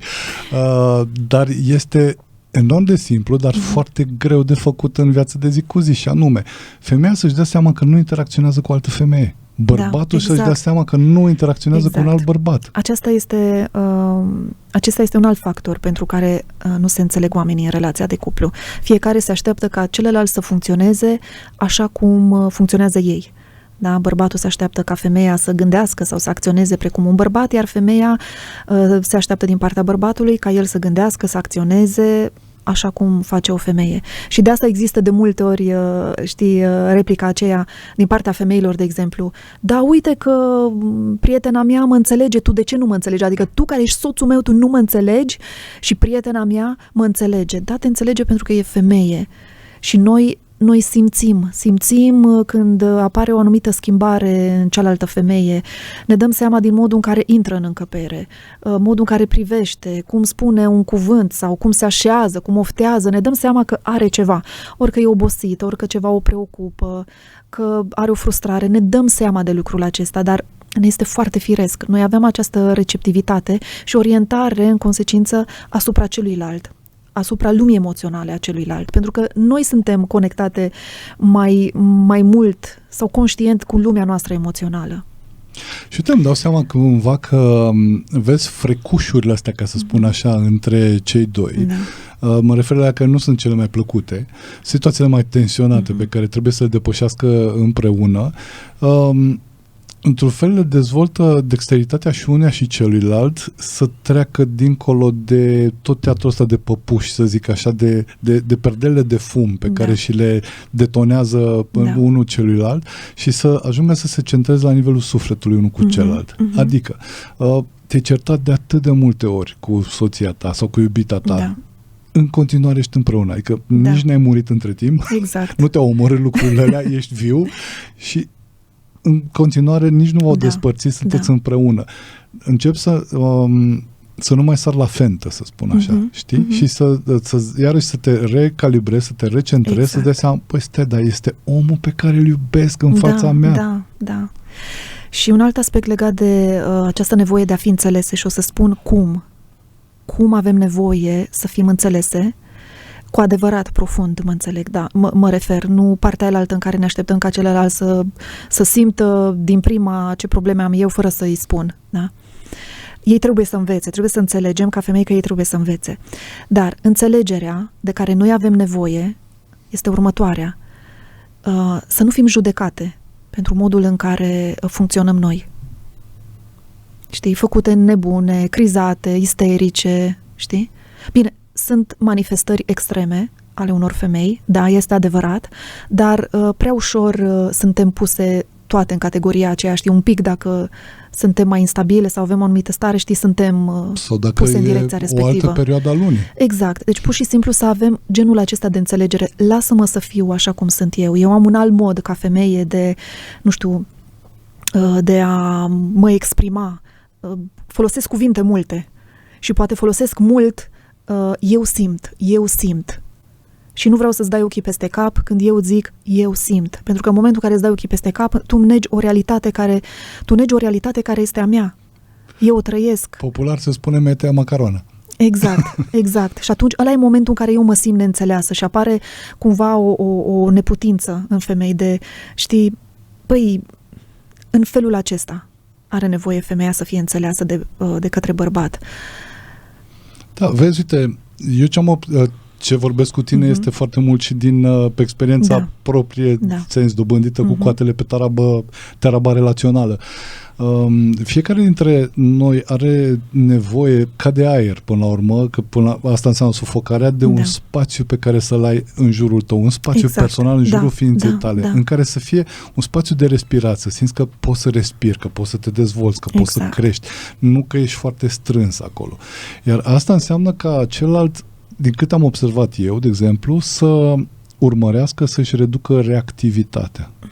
Adică pur și simplu, în momentul în care eu îți spun ție ceva, eu că sunt bărbat sau cred că la fel și eu că sunt femeie. Adică și dacă femeia îi spune bărbatului, are nevoie măcar din momentul în care a spus, de o secundă, două în care tu să respiri de 2 ori și să treci un pic prin filtrul emoțiilor și a conștiinței mesajul respectiv și de-abia după aceea să acționezi, nu să reacționezi. Da. Îmi spuneai de lucrul ăsta care l-am tot amânat până acum, de momentul celebru în care femeia zice, n-am nimic. Da, că ea e foarte supărată, el vine și zice, dragă, dar ce-i cu tine? Lasă-mă, n-am nimic. Văd că nu am nimic. Nu ascultați. Nu vă lăsați păcăliți, bărbații. Atenție, e ofentă. Nu mergeți. Nu vă lăsați păcăliți. Iartă-mă, asta cred că merge, e din același set cu, da, sigur, poți să te duci cu băieții. Exact, nu vă lăsați păcăliți. Nu. Asta e ca al doilea război mondial cu Achtung Minen. Atenție, sunt mine pe acolo. Da. Nu știu, cred că e o formă așa de alint a femeii în care are și ceva, dar nici nu știe ce vrea și ar vrea să spună, dar nici nu și mai insistă puțin, insistă, dacă n-ai insistat, dar de ce n-ai insistat, trebuia să insiști, cum, nu ți-ai dat seama că am o problemă? Asta consider eu că este nivelul inferior al naturii feminine. Și natura feminină și natura masculină au nivelul superior, care ține de manifestare arhetipală, curată. Da? Nivelul elevat. Exact, nivelul elevat și nivelul inferior, care sunt niște dezechilibre. Iar asta mi se pare un dezechilibru. Deci comportamentul acesta în care o femeie este întrebată dacă are o problemă, iar ea zice nu, n-am nicio problemă, du-te, fă ce vrei, du-te unde vrei, pe mine nu mă deranjează, dar clocotește în ea, știi? Clocotește și după aia te poți aștepta la o ceartă pe cinste după aceea și la reproșuri, la tot felul, știi, de critici, pentru că o să-ți arunce așa, știi, săgeți. O să te săgeteze. Și cred că eu aș intra un pic, cred că merge pe subiectul nostru de astăzi, în zona asta a generalizării. Tu niciodată, tu totdeauna. Da. Da, sau facem cu toții generalizarea aceasta, avem tendința asta să generalizăm, în loc să ne focalizăm pe ce este, pe subiectul respectiv. Dar e o chestie ce ține de partea emoțională. Știi? Când e o chestie emoțională, simți că, știi, emoțiile sunt așa te iau, te cuprind și ai impresia că întotdeauna se întâmplă așa, întotdeauna așa, tu niciodată. E ceva emoțional, are la bază o chestie emoțională. Să poți să rămâi lucid înseamnă să te focalizezi pe partea rațională.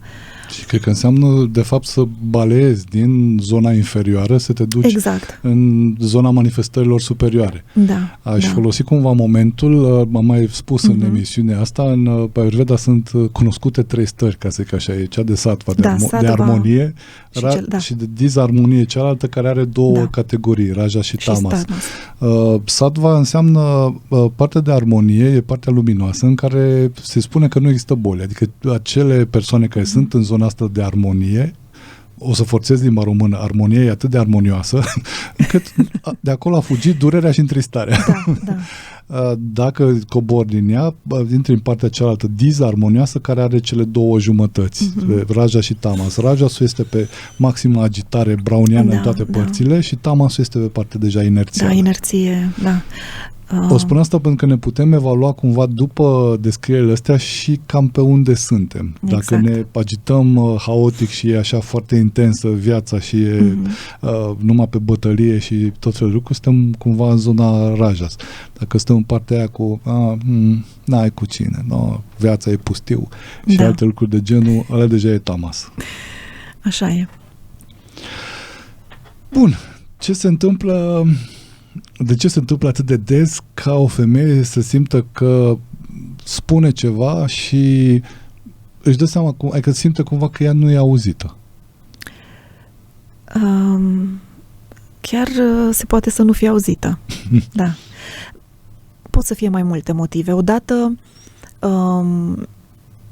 nu e auzită pentru că cred că de partea cealaltă e ca și când, nu știu, astea chiar sunt probleme. Oare sunt probleme? Dacă bărbatul nu e obișnuit să cumva să comunice, e mai obișnuit dacă apare ceva, cumva să lucreze mai mult el cu el acolo, să identifice ce e ok, ce nu e ok și după aceea să-și vadă mai departe de viață. Nu înțelege, adică nu are această receptivitate când vine celălalt și zice, băi, este o problemă, el nu...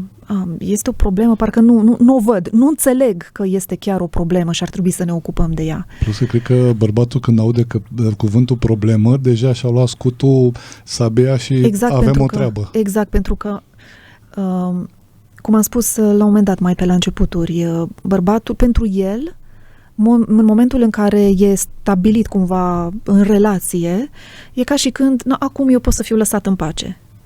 Adică nu mă deranja, nu veni și mă agita cu chestiile astea, știi? Adică n-ar trebui să... Nu înțeleg care e problema, știi? Asta poate să fie una dintre atitudini. Alta este când femeia are o anumită stare de fundal, de critică sau de neputință sau frustrare, o anumită tensiune cu care spune lucrurile. Apoi, dacă este repetitiv, pentru bărbat e ca și o placă care tot merge și pe care ajunge să o ignore.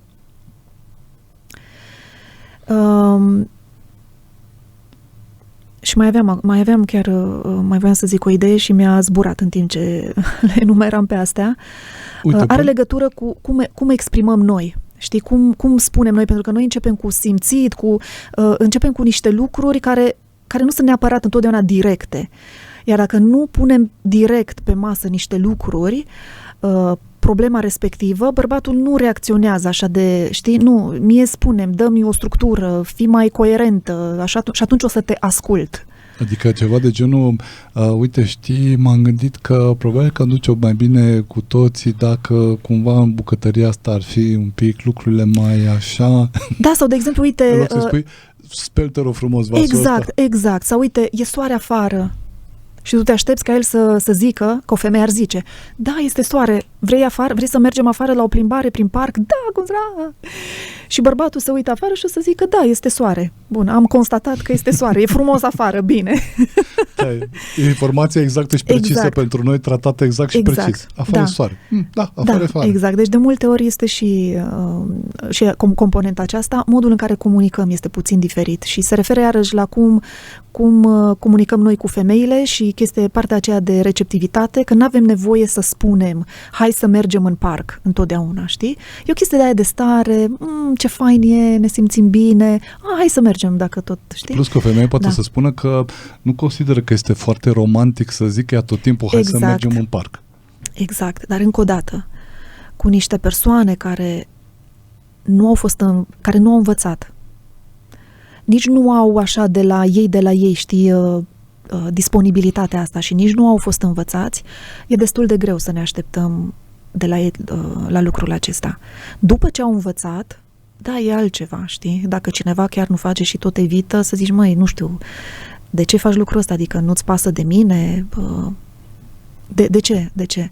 Dar până atunci, da, este un proces de învățare și poate fi provocator pentru bărbat să se autodepășească și să pună întrebări, să-și dea seama că dacă e acolo, știi ceva, măcar în prima fază să zică, da, este frumos afară, îți dorești ceva sau vrei ceva, știi, anume, legătură cu asta, să se înceapă de acolo, știi, pentru că așa bărbatul învață să descopere cumva că femeia are niște nevoi atunci când vorbește, nu totdeauna femeia vorbește direct, știi, o ia așa pe ocolite. Știu că eram în liceu și profesora mea de română ne spusese atunci un lucru care pe mine, prima fază a fost așa, parcă ți-a explodat mintea și era un moment de la de wow, după care a început să învârtă rotițe foarte tare și ne-a spus că ceva de genul că, dragii mei, mintea bărbatului și mintea femeii este așa ca un labirint. Mintea bărbatului e ca autostradă așa. Da. E foarte simplu lucru. Acolo te-ai pus pe ea și te-ai dus. La femeie trebuie să fie totul cu toate cele, cu subtexte, toate cele și așa. Există multe subtexte, iar bărbații nu înțeleg subtextele, decât dacă învață, adică trec printr-un proces în care se străduiesc să învețe. Dar chiar și așa, până nu ajungem la un anumit nivel, nu putem să-i cerem celuilalt să fie cumva exact cum suntem noi, pentru că atunci n-ar mai fi ei, știi? Vezi, este iarăși un alt exemplu punctual a ce spuneam ceva mai devreme, faptul că cei doi se completează unul pe celălalt, adică își completează ființa cu lucrurile pe care le învață de la celălalt. De data asta, uite, să înveți să fii mai atent și să reușești să te descurci prin ițăria de texte, mesaje, jumătate spuse, jumătate nespuse, dar așteptate, etc. Iar femeia, pentru că interacționează cu domnul autostradă, să învețe să conducă pe autostradă. Exact. Care o face și pe ea să-și mai renunțe, să mai modeleze labirintul ăla, să-l mai simplifice. Exact. Așa învățăm unul de la celălalt și așa ne armonizăm chiar noi ca femei în propria noastră natură feminină. O echilibrăm prin a aduce componenta aceasta pe care noi o numim masculină, adică de o anumită centrare, focalizare,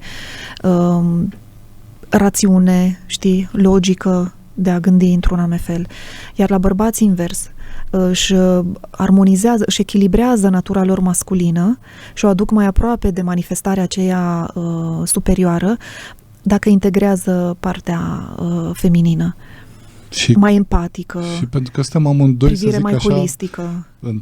adică fiind polar opuși, cum se zice, fiind fiecare la câte un pol, dobândind de la celălalt, plecăm din zona de pol extrem și ne ducem către centru. Da. Asta nu înseamnă că ne depolarizăm, ci că atingem o stare de zero interioară, de armonie. Exact. Și asta am observat la femeile care au un anumit echilibru interior. Sunt cu atât mai feminine. Și la bărbați la fel. Sunt cu atât mai masculini, cu cât cumva manifestă componenta aceea superioară. În niciun caz nu trec cumva de partea cealaltă, știi? Eu știi ce mi-am dat seama în relația cu Ștefania? A fost pentru că ajungeam la un moment dat în care ea îmi spunea, eu deja, și radio m-a ajutat foarte mult să-mi descoper latura asta, să mi-o dezvolt de a asculta. Mi-ar plăcea enorm în emisiuni să vorbesc numai eu. Uneori se vede asta, sper că majoritatea cazul nu. Și de multe ori se oprea și spune, da, înțelegi ce zic sau nu știu ce, ori eu deja eram cu, cred că 10 pași mai în față, știam cam pe unde vine. Că, iarăși, e de la radio că trebuie să fii atent, să te duci înainte. Să nu rămâi tăcut invitatul și tu zici, stai așa să-mi caut o întrebare. Și mi-am dat seama atunci, îi spuneam, nu, că sunt atent și așa. Și reacția a fost ceva de genul, păi, dă și tu din cap, zici tu un da, nu, dă-mi o reacție, să înțeleg că ai înțeles. Și aceste elemente fac parte tot din comunicare. Exact. Asta îi dai de înțeles celuilalt că tu îl urmărești, că ești alături de el și nu vorbește singur, își expune ideile. Și apoi se vede din cum îi răspunzi, dacă într-adevăr ai fost atent. Pentru că comunicarea se construiește. Comunicarea nu înseamnă că eu îți spun toate problemele, tu și după aia celălalt își spune toate problemele. Ăla poate să fie un exercițiu. Chiar am făcut un exercițiu pe tema asta cu Zoltan. Dar, și o să spun, să termin ideea asta, se construiește conversația, comunicarea. Are un dinamism, așa, nu e o chestie statică. Tu spui ceva, eu spun altceva și fiecare ne ținem pe ideea noastră, știi? Adică ideile noastre trebuie să se împletească, trebuie să curgă dintr-una, una din cealaltă și așa mai departe, știi, să se clădească peste ceea ce deja s-a spus, știi, și să mergi pe o direcție. E foarte frustrant când cei doi zic hai să comunicăm, da? Spun hai să comunicăm și unul o ține, celălalt începe și spune ceva, iar celălalt o ține pe ideea lui. După aia ăsta și începe cu așa, celălalt tot pe ideea lui. Și de-aia nu-i comunicare, de-aia se ajunge la frustrare și ei spun, noi am încercat să comunicăm și nu am reușit să ajungem la un numitor comun. Păi nu, pentru că n-ați comunicat. A fost un monolog pe care fiecare l-ați ținut. Și pentru că ați verbalizat corect, doar ați încercat. Exact. Nu, în comunicare e foarte important când celălalt vorbește să îl asculți la modul activ pentru a putea înțelege perspectiva lui, punctul lui de vedere. Este o întrebare pe care mereu o puneam lui Zoltan când m-am prins și eu de niște lucruri, știi? Începeam să vorbim, era un anumit subiect, eu expuneam partea mea, dar mai ales atunci când mă simțeam eu îndreptățită asupra unui lucru, normal că eu începeam prima, și îl întrebam, tu ce simți în legătură cu acest subiect? Eu ți-am spus cum văd eu, ce s-a întâmplat în interiorul meu, vreau să știu tu cum vezi situația asta. Pentru că la un moment dat, și revin acum la exercițiul acesta, am făcut acest exercițiu în care fiecare vorbeam pe rând. Cu timer, 5 minute, fiecare spunea ce voia. Parcă și văd, ca la șah, așa. Dar să știi... Ai tăcut, pac, apeși. Da, eu vorbesc chiar serios că am făcut exercițiul acesta. Eram într-un proces de vindecare, cumva, de a depăși niște probleme din relația noastră. Începusem să lucrez cu mine, după care am început să lucrăm împreună, la modul activ. Și acesta era un exercițiu. Pentru că ne-am dat seama că comunicam, că ajungeam să vorbim și eram fiecare în monologul lui, știi? Și nu ajungeam să ne înțelegem. Și atunci Zoltan a zis, el a avut ideea asta, îi dau credit, zice, 5 minute vorbesc eu, 5 minute vorbești tu. Și schimbăm. Și în timpul ăsta nu-l întrerupem pe celălalt. Dacă simțim că ni se ridică tensiunea de nu mai putem, facem un pic de pauză, respirăm și continuăm. Și am făcut de mai multe ori exercițiul acesta. Între timp făceam și o tehnică pe care am învățat-o amândoi și sunt practician de EFT, Emotional Freedom Technique, de tapping pe niște puncte. Și asta ne ajută foarte mult ca să potolim partea aceea de... Da, exact. Și să fim mai focalizați pe ce avem de făcut. Deci aia ne ajută foarte mult. Și ce am învățat de acolo, pentru că acolo ne-am dat voie să spunem ce aveam fiecare pe suflet. Chiar dacă eram în monologul nostru, dar spuneam fiecare ce era, eu 5 minute, după aia el și tot așa. Acolo a fost momentul în care am descoperit fiecare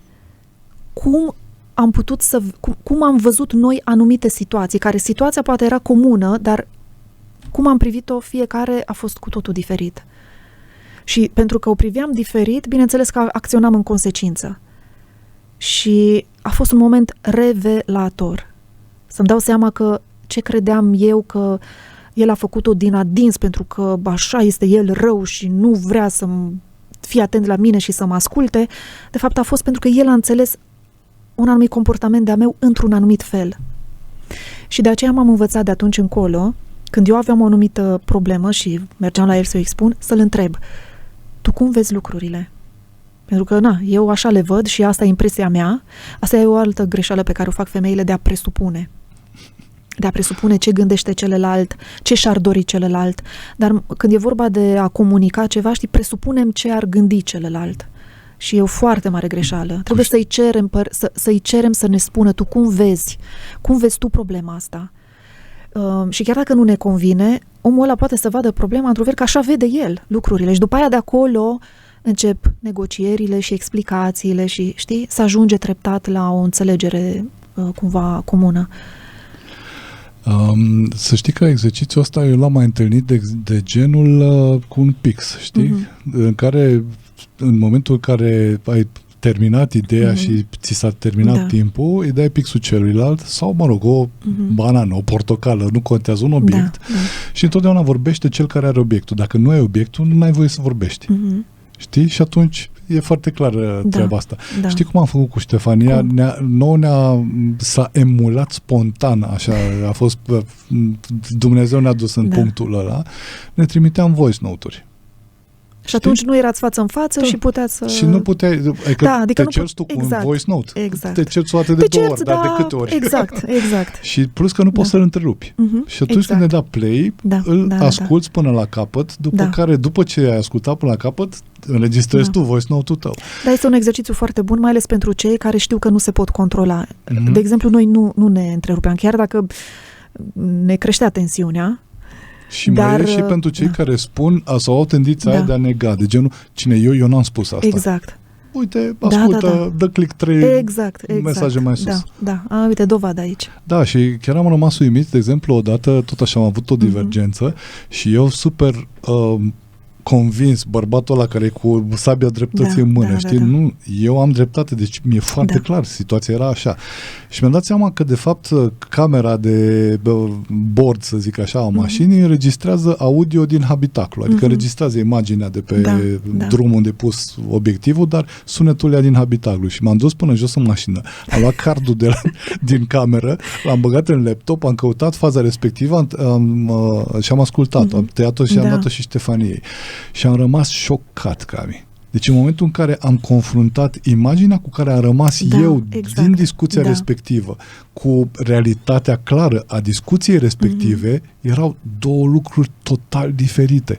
Și eu reacționasem pe lucruri pe care am înțeles eu că ar fi asta. Da. Asta am spus pentru cei care ne urmăresc, au măcar 3 tehnici foarte clare și foarte simple și la îndemână cu care se pot cumva scoate din momentele de impas. Da. Ce zici de o reinițializare complexă a întregii tale ființe? Alege regimul macrobiotic Oșava, un regim excepțional, cu beneficii minunate, care susțin starea ta optimă de sănătate. La Vegasmo Brașov organizăm acest regim de peste 7 ani, în ediții lunare, ceea ce este un adevărat record, cel puțin național. Regimul Oșava este gândit sub formă de abonament, cu ridicare sau livrare și conține toată hrana de pe întreaga durată a regimului. Abonează-te online pe vegasmo.ro la 07555 44555 sau vino pe Hirscher 7. Vegasmo, din drag de oameni.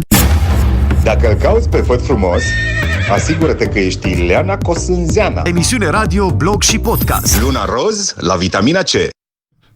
Am revenit la vitamina C, suntem în direct. Era interesant asta cu Făt Frumos și Ileana Cosânzeana.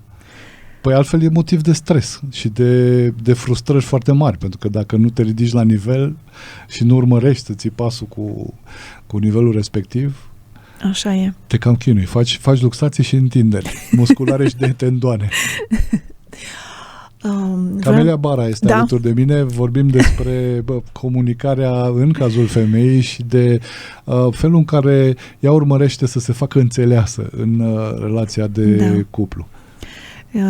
Voiam să mai ofer exemple ca să punctez cumva tot ideea aceasta de comunicare și de faptul că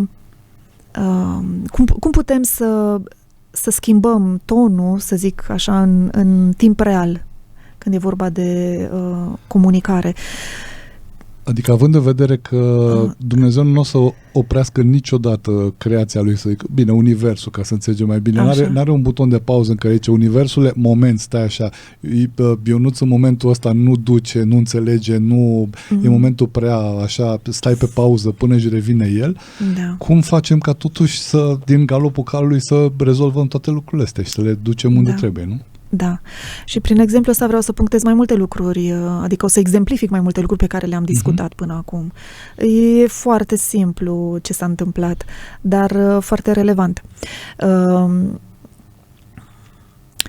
Am ajuns acasă la un moment dat și Zoltan era acolo, el la calculator, nu știu ce făcea, și intru eu așa și cu o stare de-asta de critică, de așteptare așa, a unei femei care se așteaptă la ceva ce celălalt de unde să știe, știi? Așa m-a apucat pe mine atunci un chef că mi-ar fi plăcut să fie altfel starea în casă, să fie lumina mai difuză, să fie o lumânare, să fie un bețișor parfumat, știi? Am pornit cu starea asta, ceva din mine își dorea și cumva am proiectat asupra lui, știi, starea mea, și m-am adresat așa foarte critic. Nu puteai și tu să aprinzi un bețișor parfumat, o ceva așa, să creezi un pic de atmosferă? Nu știu dacă era, nu cred că era o zi de asta specială, gen 8 martie sau mai știu eu ce, dar mi-aș fi dorit eu așa, ceva de genul, din când în când, nu poți și tu să mai prinzi așa un bețișor parfumat, o lumânare, ceva, să creezi aici așa o atmosferă? Și nu i-am zis în felul acesta, dar știu că i-am zis într-un mod direct și pe un ton de reproș. Asta era ideea. Exact. La care el s-a uitat așa la mine și a zis, s-a întrerupt din ce făcea acolo, s-a uitat la mine și a zis, da, fă tu dacă îți dorești așa ceva. Și mi-a dat seama că s-a atacat. Și ăla a fost un punct foarte important. Deja eram în acest proces al comunicării noastre, deja la un nivel destul de avansat în care eu puteam deja să exprim, dar încă nu neapărat o exprimam într-un mod armonios, întotdeauna, ceea ce îmi venea să spun. Da? Încă eram în faza aia cu reproș, poate cu critică, da? Eu aveam reacția de obicei, ceva de genul, putem să mai încercăm o dată intrarea? Stai, că uite că ai anticipat.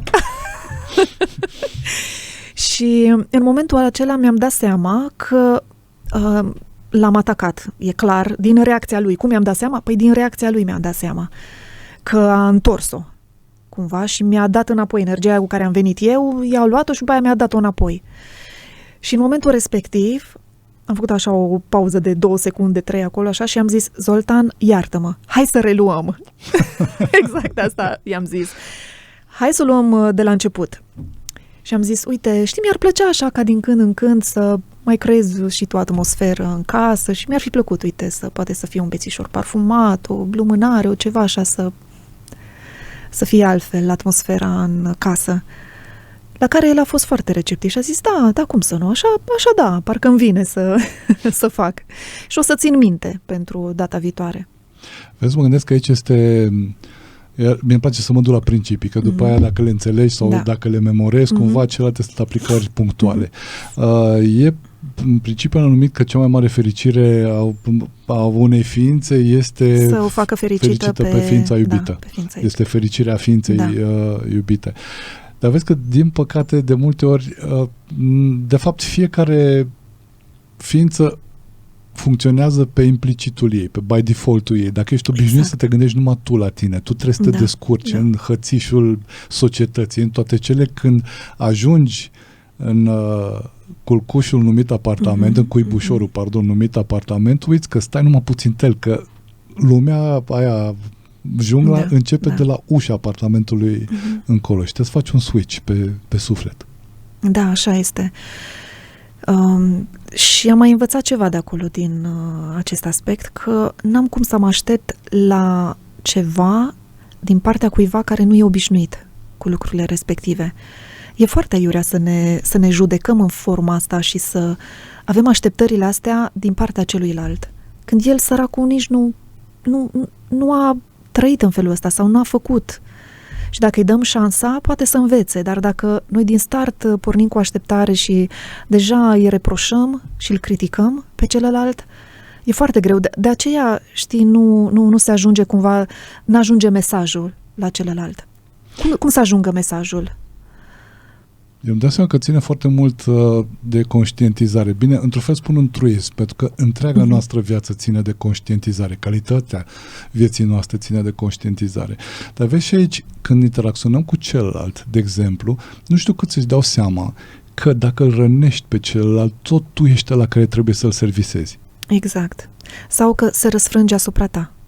Pur și simplu, este o energie pe care tu o proiectezi asupra celuilalt și ea va veni înapoi. E ca bumerangul. Adică nu putem să ne așteptăm ca noi să avem o anumită atitudine, un gen de atitudine care nu este cea mai grozavă și să ne așteptăm ca celălalt să fie receptiv. Pentru că suntem ființe care ne dorim să fim iubite, să fim acceptate, că suntem femei, că suntem bărbați. Și când vine cineva și îți trântește așa niște lucruri, știi? Știi, îmi dau seama că, vezi, dacă le iei într-un fel lucrurile, ajungi la niște adevăruri foarte simple care le știai, uite, chiar și din folclorul popular. Folclorul popular, frumos, pleonasm. Faptul că știi regula de aur, care e denumită regulă de aur, așa este cunoscută pe tot globul, pentru simplu fapt că regula asta se regăsește în majoritatea tradițiilor popoarelor de pe glob și oarecum, adică nu este formulată mot-a-mot ca la români, bineînțeles, dar ideea este exact aia, e aceeași la toată lumea, de aia se spune regulă de aur. E simplă și am tot auzit-o, e cu ce ție nu-ți place, altuia nu-i face. Exact. Adică la ce spuneai tu, Cami, care intră și zice, Zoltan, păi ce facem? Ia la calculator, aprindem și noi un băț una alta. Exact. Ți-ar place ca cineva să-ți facă treaba asta ție? Aici intervine bunul simț. E un lucru care pe mine m-a preocupat.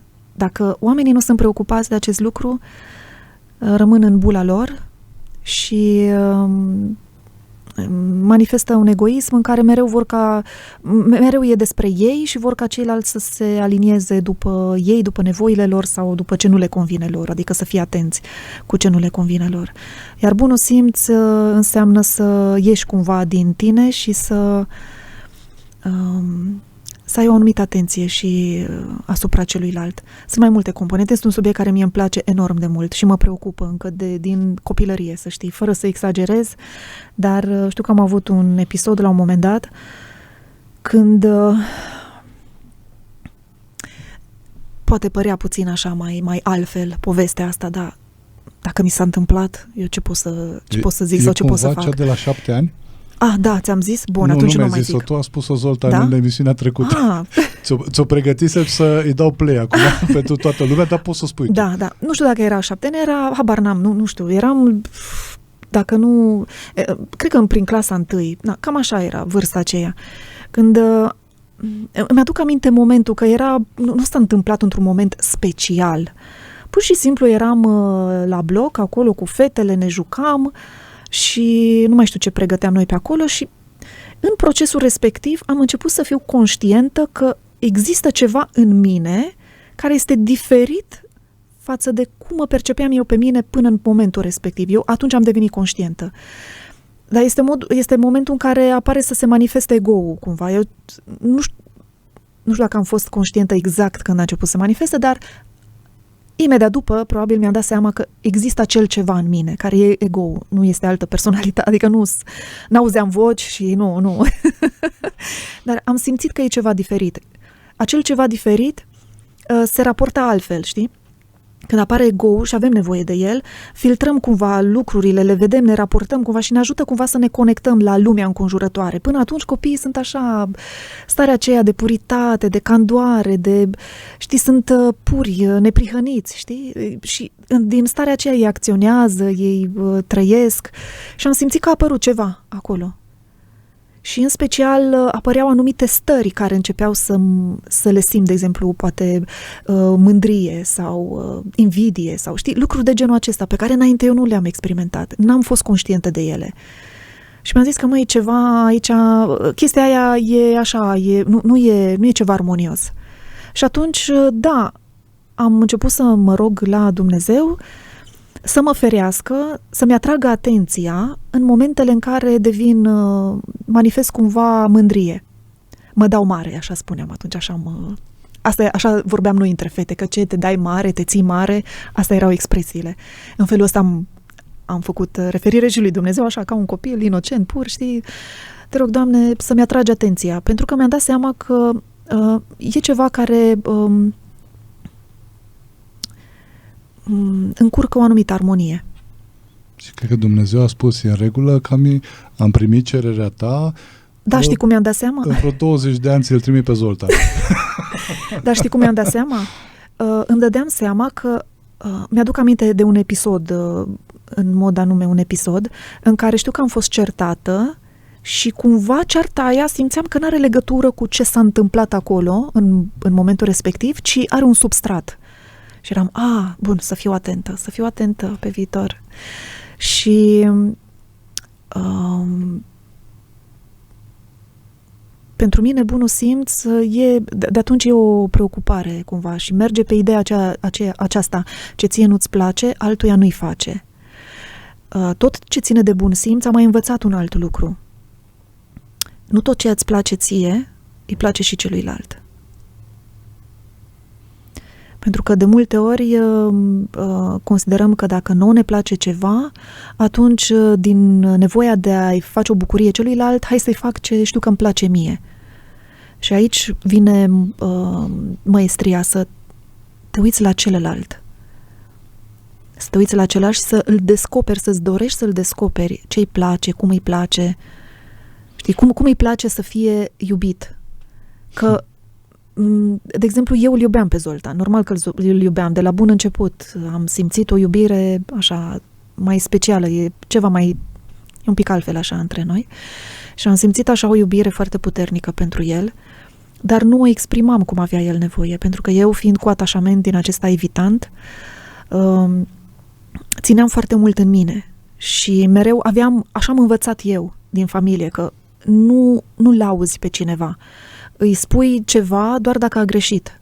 Pentru că dacă a făcut bine, de ce să-i zici? Știi? Adică e de la sine înțeles. Ok, merge mai departe. E regulă, da. Exact. Dar trebuie să-i atrag atenția când a greșit.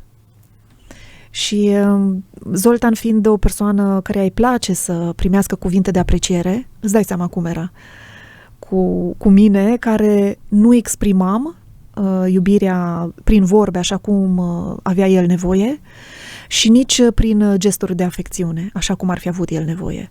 Adică să fiu mult mai tactilă cu el. Eram așa mai reținută.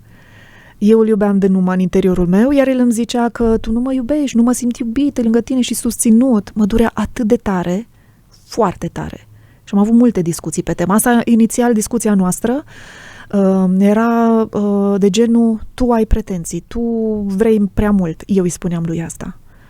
Tu ești exagerat, mă sufoci, mai lasă-mă în pace. Nimeni nu mi-a reproșat așa ceva până acum. Ești primul bărbat care îmi reproșează așa ceva. Am crezut că ai primit vorbele mele. Și eu la fel. Da.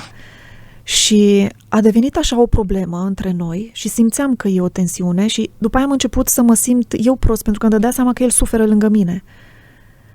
Și în momentul ăla am început să mă simt vinovată, am trecut și eu prin niște procese interesante, am început să mă simt vinovată, chiar până acolo încât să zic, băi, ești cea mai aiurea persoană din lumea asta. Uite cum îl fac pe omul ăsta să sufere și eu nu știu cum să mă port altfel.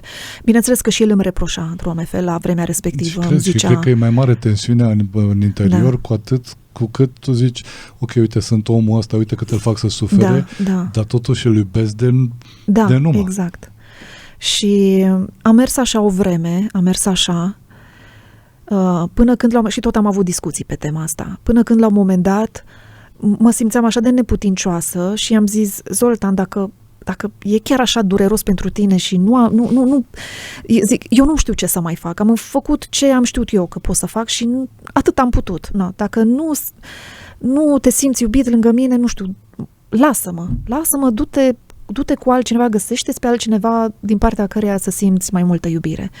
Zic, eu mai mult de atâta nu știu ce să fac, pentru că, efectiv, ăla a fost momentul pentru mine când m-am simțit extrem de neputincioasă. Și atunci a venit replica lui, legendară, între noi, între mine și el. Mie cointuiesc, da, zi-mi. Așa ușor renunți? Eu te-aș întrebat, asta vrei cu adevărat? El e așa mai cu energie de asta mai pe foc și îi place să fie provocat și mi-a dat o replică cumva cum i-ar fi plăcut poate lui să primească, să zic așa. Și mi-a zis că ai primit exact ce dar trebuie să știi că atunci. Da, în momentul în care a zis așa ușor renunți, am simțit că parcă m-a lovit așa în piept. Wow! Nu stai. Și am zis, bine, zic, nu știu cum o să fac, dar Doamne ajută. Și am făcut ceva interesant atunci și aici mereu le spun femeilor cu care lucrez sau cupluri care îmi spun mereu, atâtea lucruri am făcut. Am făcut tot ce se putea și nu a funcționat nimic. Și răspunsul meu e următorul. Sau completarea mea e următoarea. Ai făcut într-adevăr ceea ce se putea, dar din punctul tău de vedere, din perspectiva ta. Și n-ai cum să rezolvi o situație doar din perspectiva ta, dacă nu o privești cumva din mai multe părți. Tu ai văzut problema, ai văzut-o într-un anume fel și o rezolvi doar tot așa pe stilul tău. Și clar n-are cum să se rezolve, pentru că e ceva care e dincolo, știi? Trebuie să o vezi dincolo doar de filtrul tău și de felul tău de a funcționa. Că asta înseamnă deja autodepășire și să ai capacitatea asta de a retrage și de a privi de undeva mai de sus o problemă. Și cred și că femeia, pentru că ea este ca și apa, bărbatul fiind ca și stânca, este în natura ei să găsească calea. Apa întotdeauna curge în jos, nu interesează, poate să întâlnească orice obstacol, dar își găsește drumul, se mulează acolo, se duce exact după situație și într-un fel sau altul întotdeauna găsește drumul să meargă. Și într-un final, dar am abordat altfel lucrurile. Și abordarea este foarte simplă dintr-un anumit punct de vedere, foarte provocator, poate, pentru unele persoane. Și anume, m-am rugat la Dumnezeu. I-am zis, Doamne, arată-mi cum. Cum? Și pentru că de felul meu sunt foarte insistent așa când e vorba de relația mea cu Dumnezeu și de a-i cere niște lucruri, să mă ajute să înțeleg niște lucruri sau să depășesc anumite perioade, etape mai grele în viața mea, eu merg pe principiu cere până când ți se va da. Până când ți se va da. Până când ți se va da. E o nuanță importantă. Exact, pentru că unii oameni se blochează că zic, am cerut și nu mi-a dat. Nu, cere până când ți se va da. Și e important și cum ceri. Eu am cerut în felul următor, am trecut dincolo de cum aș crede eu că ar trebui rezolvată situația asta și am zis, Doamne, te las pe tine. Dă-mi tu inspirația de cum să abordez situația asta, pentru că pe mine mă depășește. Din perspectiva mea și din punctul meu de vedere, eu numai atât am putut să fac. Și mi se cere ceva ce simt că mă provoacă, efectiv, să fiu într-un fel în care nu am fost obișnuită să fiu. Nu că nu aveam în mine afecțiune, o aveam, dar nu eram obișnuită să o exprim într-un anume fel. Așa cum avea nevoie bărbatul ăsta, că înainte n-am avut problema asta. Și asta m-a șocat cel mai tare. Și răspunsul a venit la un moment dat așa, fiind în alte activități, tot feminine, de ale mele, dar eram la un curs, chiar în timpul unui curs cu fetele și făceam un exercițiu. Lucram pe starea, nici nu are relevanță cu ce lucram, dar cu starea de mister a femeii, pe ideea asta mergeam și era un exercițiu așa, ca o meditație cumva foarte faină prin care mergeam așa, exploram ideea aceasta de mister feminin. Și, nu știu, a fost momentul, poate eu am fost într-un anumit moment, s-au potrivit niște lucruri, dar am primit un răspuns legat de problema mea. Și răspunsul a venit așa, ca o exemplificare, așa am simțit-o, ca și când mi-a arătat o stare. Am simțit în mine o stare de cum aș fi eu în varianta aceea în care exprim latura mea afectivă. O exprim așa generos, nu așa cu țărâita. Și am avut foarte puternic și imaginea cu mine, în care mă vedeam cumva în forma aceasta și ca stare. A fost foarte puternică, pregnantă și am zis, wow! Când s-a încheiat experiența asta, bineînțeles că am revenit iarăși la structurile mele, la felul meu de a fi, dar am zis, ok, am în minte un reper. Iar de acolo a urmat munca. Adică, chiar așa, foarte mecanic uneori făceam niște lucruri, cu toate că simțeam exact opusul. Îl îmbrățișam pe Zoltan când, nu știu de ce, am avut chestia asta la început cu el, în ideea că, wow, ne întâlnim, era așa, se crea așa o stare foarte frumoasă în mine și de dor și de bucuria asta a reîntâlnirii și mă gândeam de cum o să-l îmbrățișez și până când să ajung să mă întâlnesc cu el, parcă ceva, nu știu, se întâmpla în mine, scădea acolo și parcă nu mai zici că, nu știu, nu puteam, dar asta are legătură cu alte blocaje pe care nu o să le dezvolt acum. Dar un exercițiu a fost ca, chiar dacă în mine simt că scade entuziasmul respectiv, eu să îl iau în brațe și să-l strâng în brațe și să mă conectez în felul acesta cu el. Simțeam ceva? Nu, simțeam că n-aș vrea, nu pentru că nu-mi păsa de el, ci pentru că ceva din mine mă făcea să, nu știu, să mă retrag, ceva se bloca în mine. Că nu se aliniau toate structurile. Exact. Și asta iarăși e foarte important pentru oameni să înțeleagă că nu întotdeauna trebuie să așteptăm să se alinieze niște lucruri și dacă nu sunt așa și eu nu simt, nu știu cum, nu, uneori este foarte mecanic lucrul acesta, până când depășești un anumit blocaj. Așa că am făcut lucrul acesta, așa. M-am forțat ca să spun și cuvinte de apreciere atunci când văd ceva la el care îmi place sau, nu știu, a făcut ceva, știi, efectiv să-l laud, știi? Și să nu fiu mai mereu numai cu ochii pe el când a greșit ceva și să-i o trântesc așa că... Deci au fost lucruri care efectiv le-am făcut așa mecanic, având în minte imaginea aceea și starea respectivă, cu care încă nu mai eram conectată, să se înțeleagă, eu nu mai eram conectată, am revenit, gata, dar am făcut-o știind că există o variantă în care se poate, o variantă a mea în care pot să fiu așa și am tot făcut. Știi?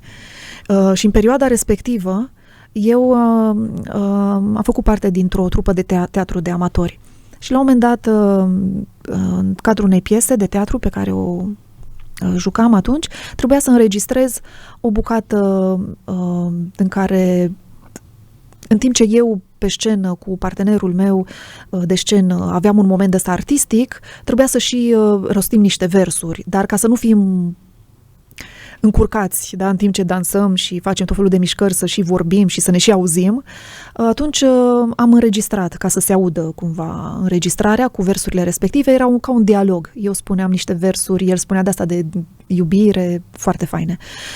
Și ne-am dus să înregistrăm, era profesorul nostru acolo, actorul care cumva și regiza piesa. Și încep eu să înregistrez și am simțit că îmi pun sufletul pe tavă acolo, citind versurile respective. Iar la final se uită la mine proful și zice: Cami, încă o dată și mai cu suflet. Mai cu căldură. Și eu eram așa nedumerită, dar nu. Dar nu era aici când am pus suflet? Da. No, iarăși, suflet. La final iarăși. Și să știi că s-a întâmplat de mai multe ori lucrul ăsta, am început să plâng la un moment dat. Dar eu nu mai pot, nu știu, ce îmi cereți? Eu nu înțeleg. Și era tot în acea perioadă și făcea parte din procesul respectiv.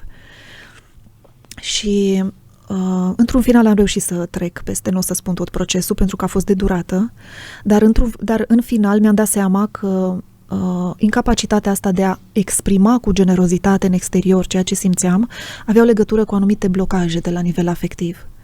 Anumite răni, anumite lucruri care s-au adunat, care n-au fost rezolvate și care blocau manifestarea aceasta.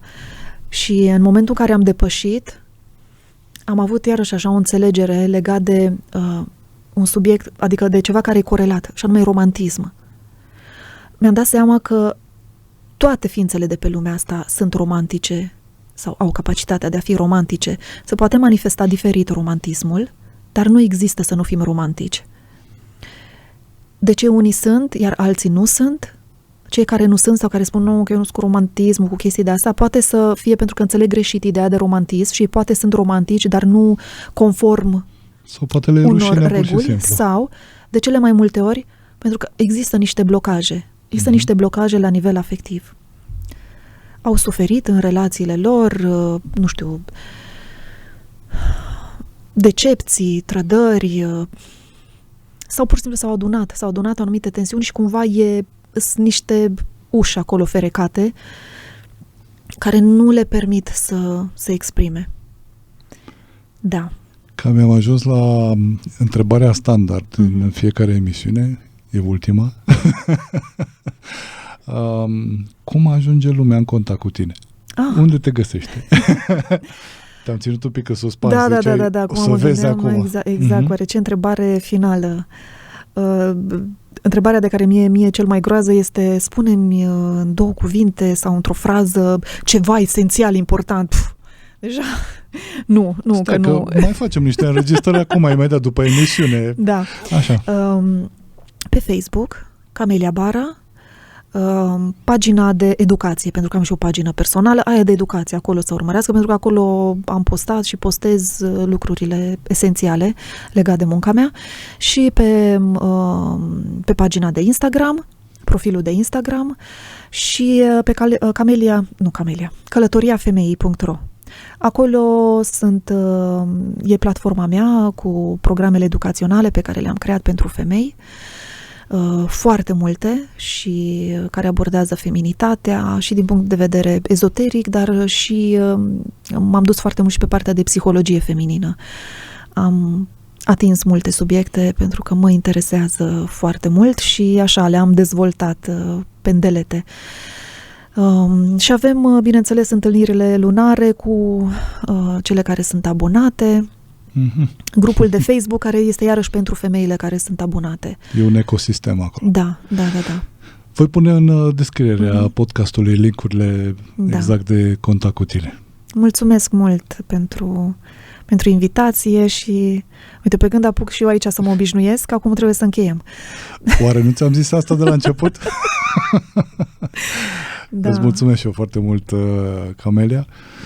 Sunt eu, Costin, ne reauzim cu Vitamina C săptămâna viitoare. Iubiți până deveniți iubire.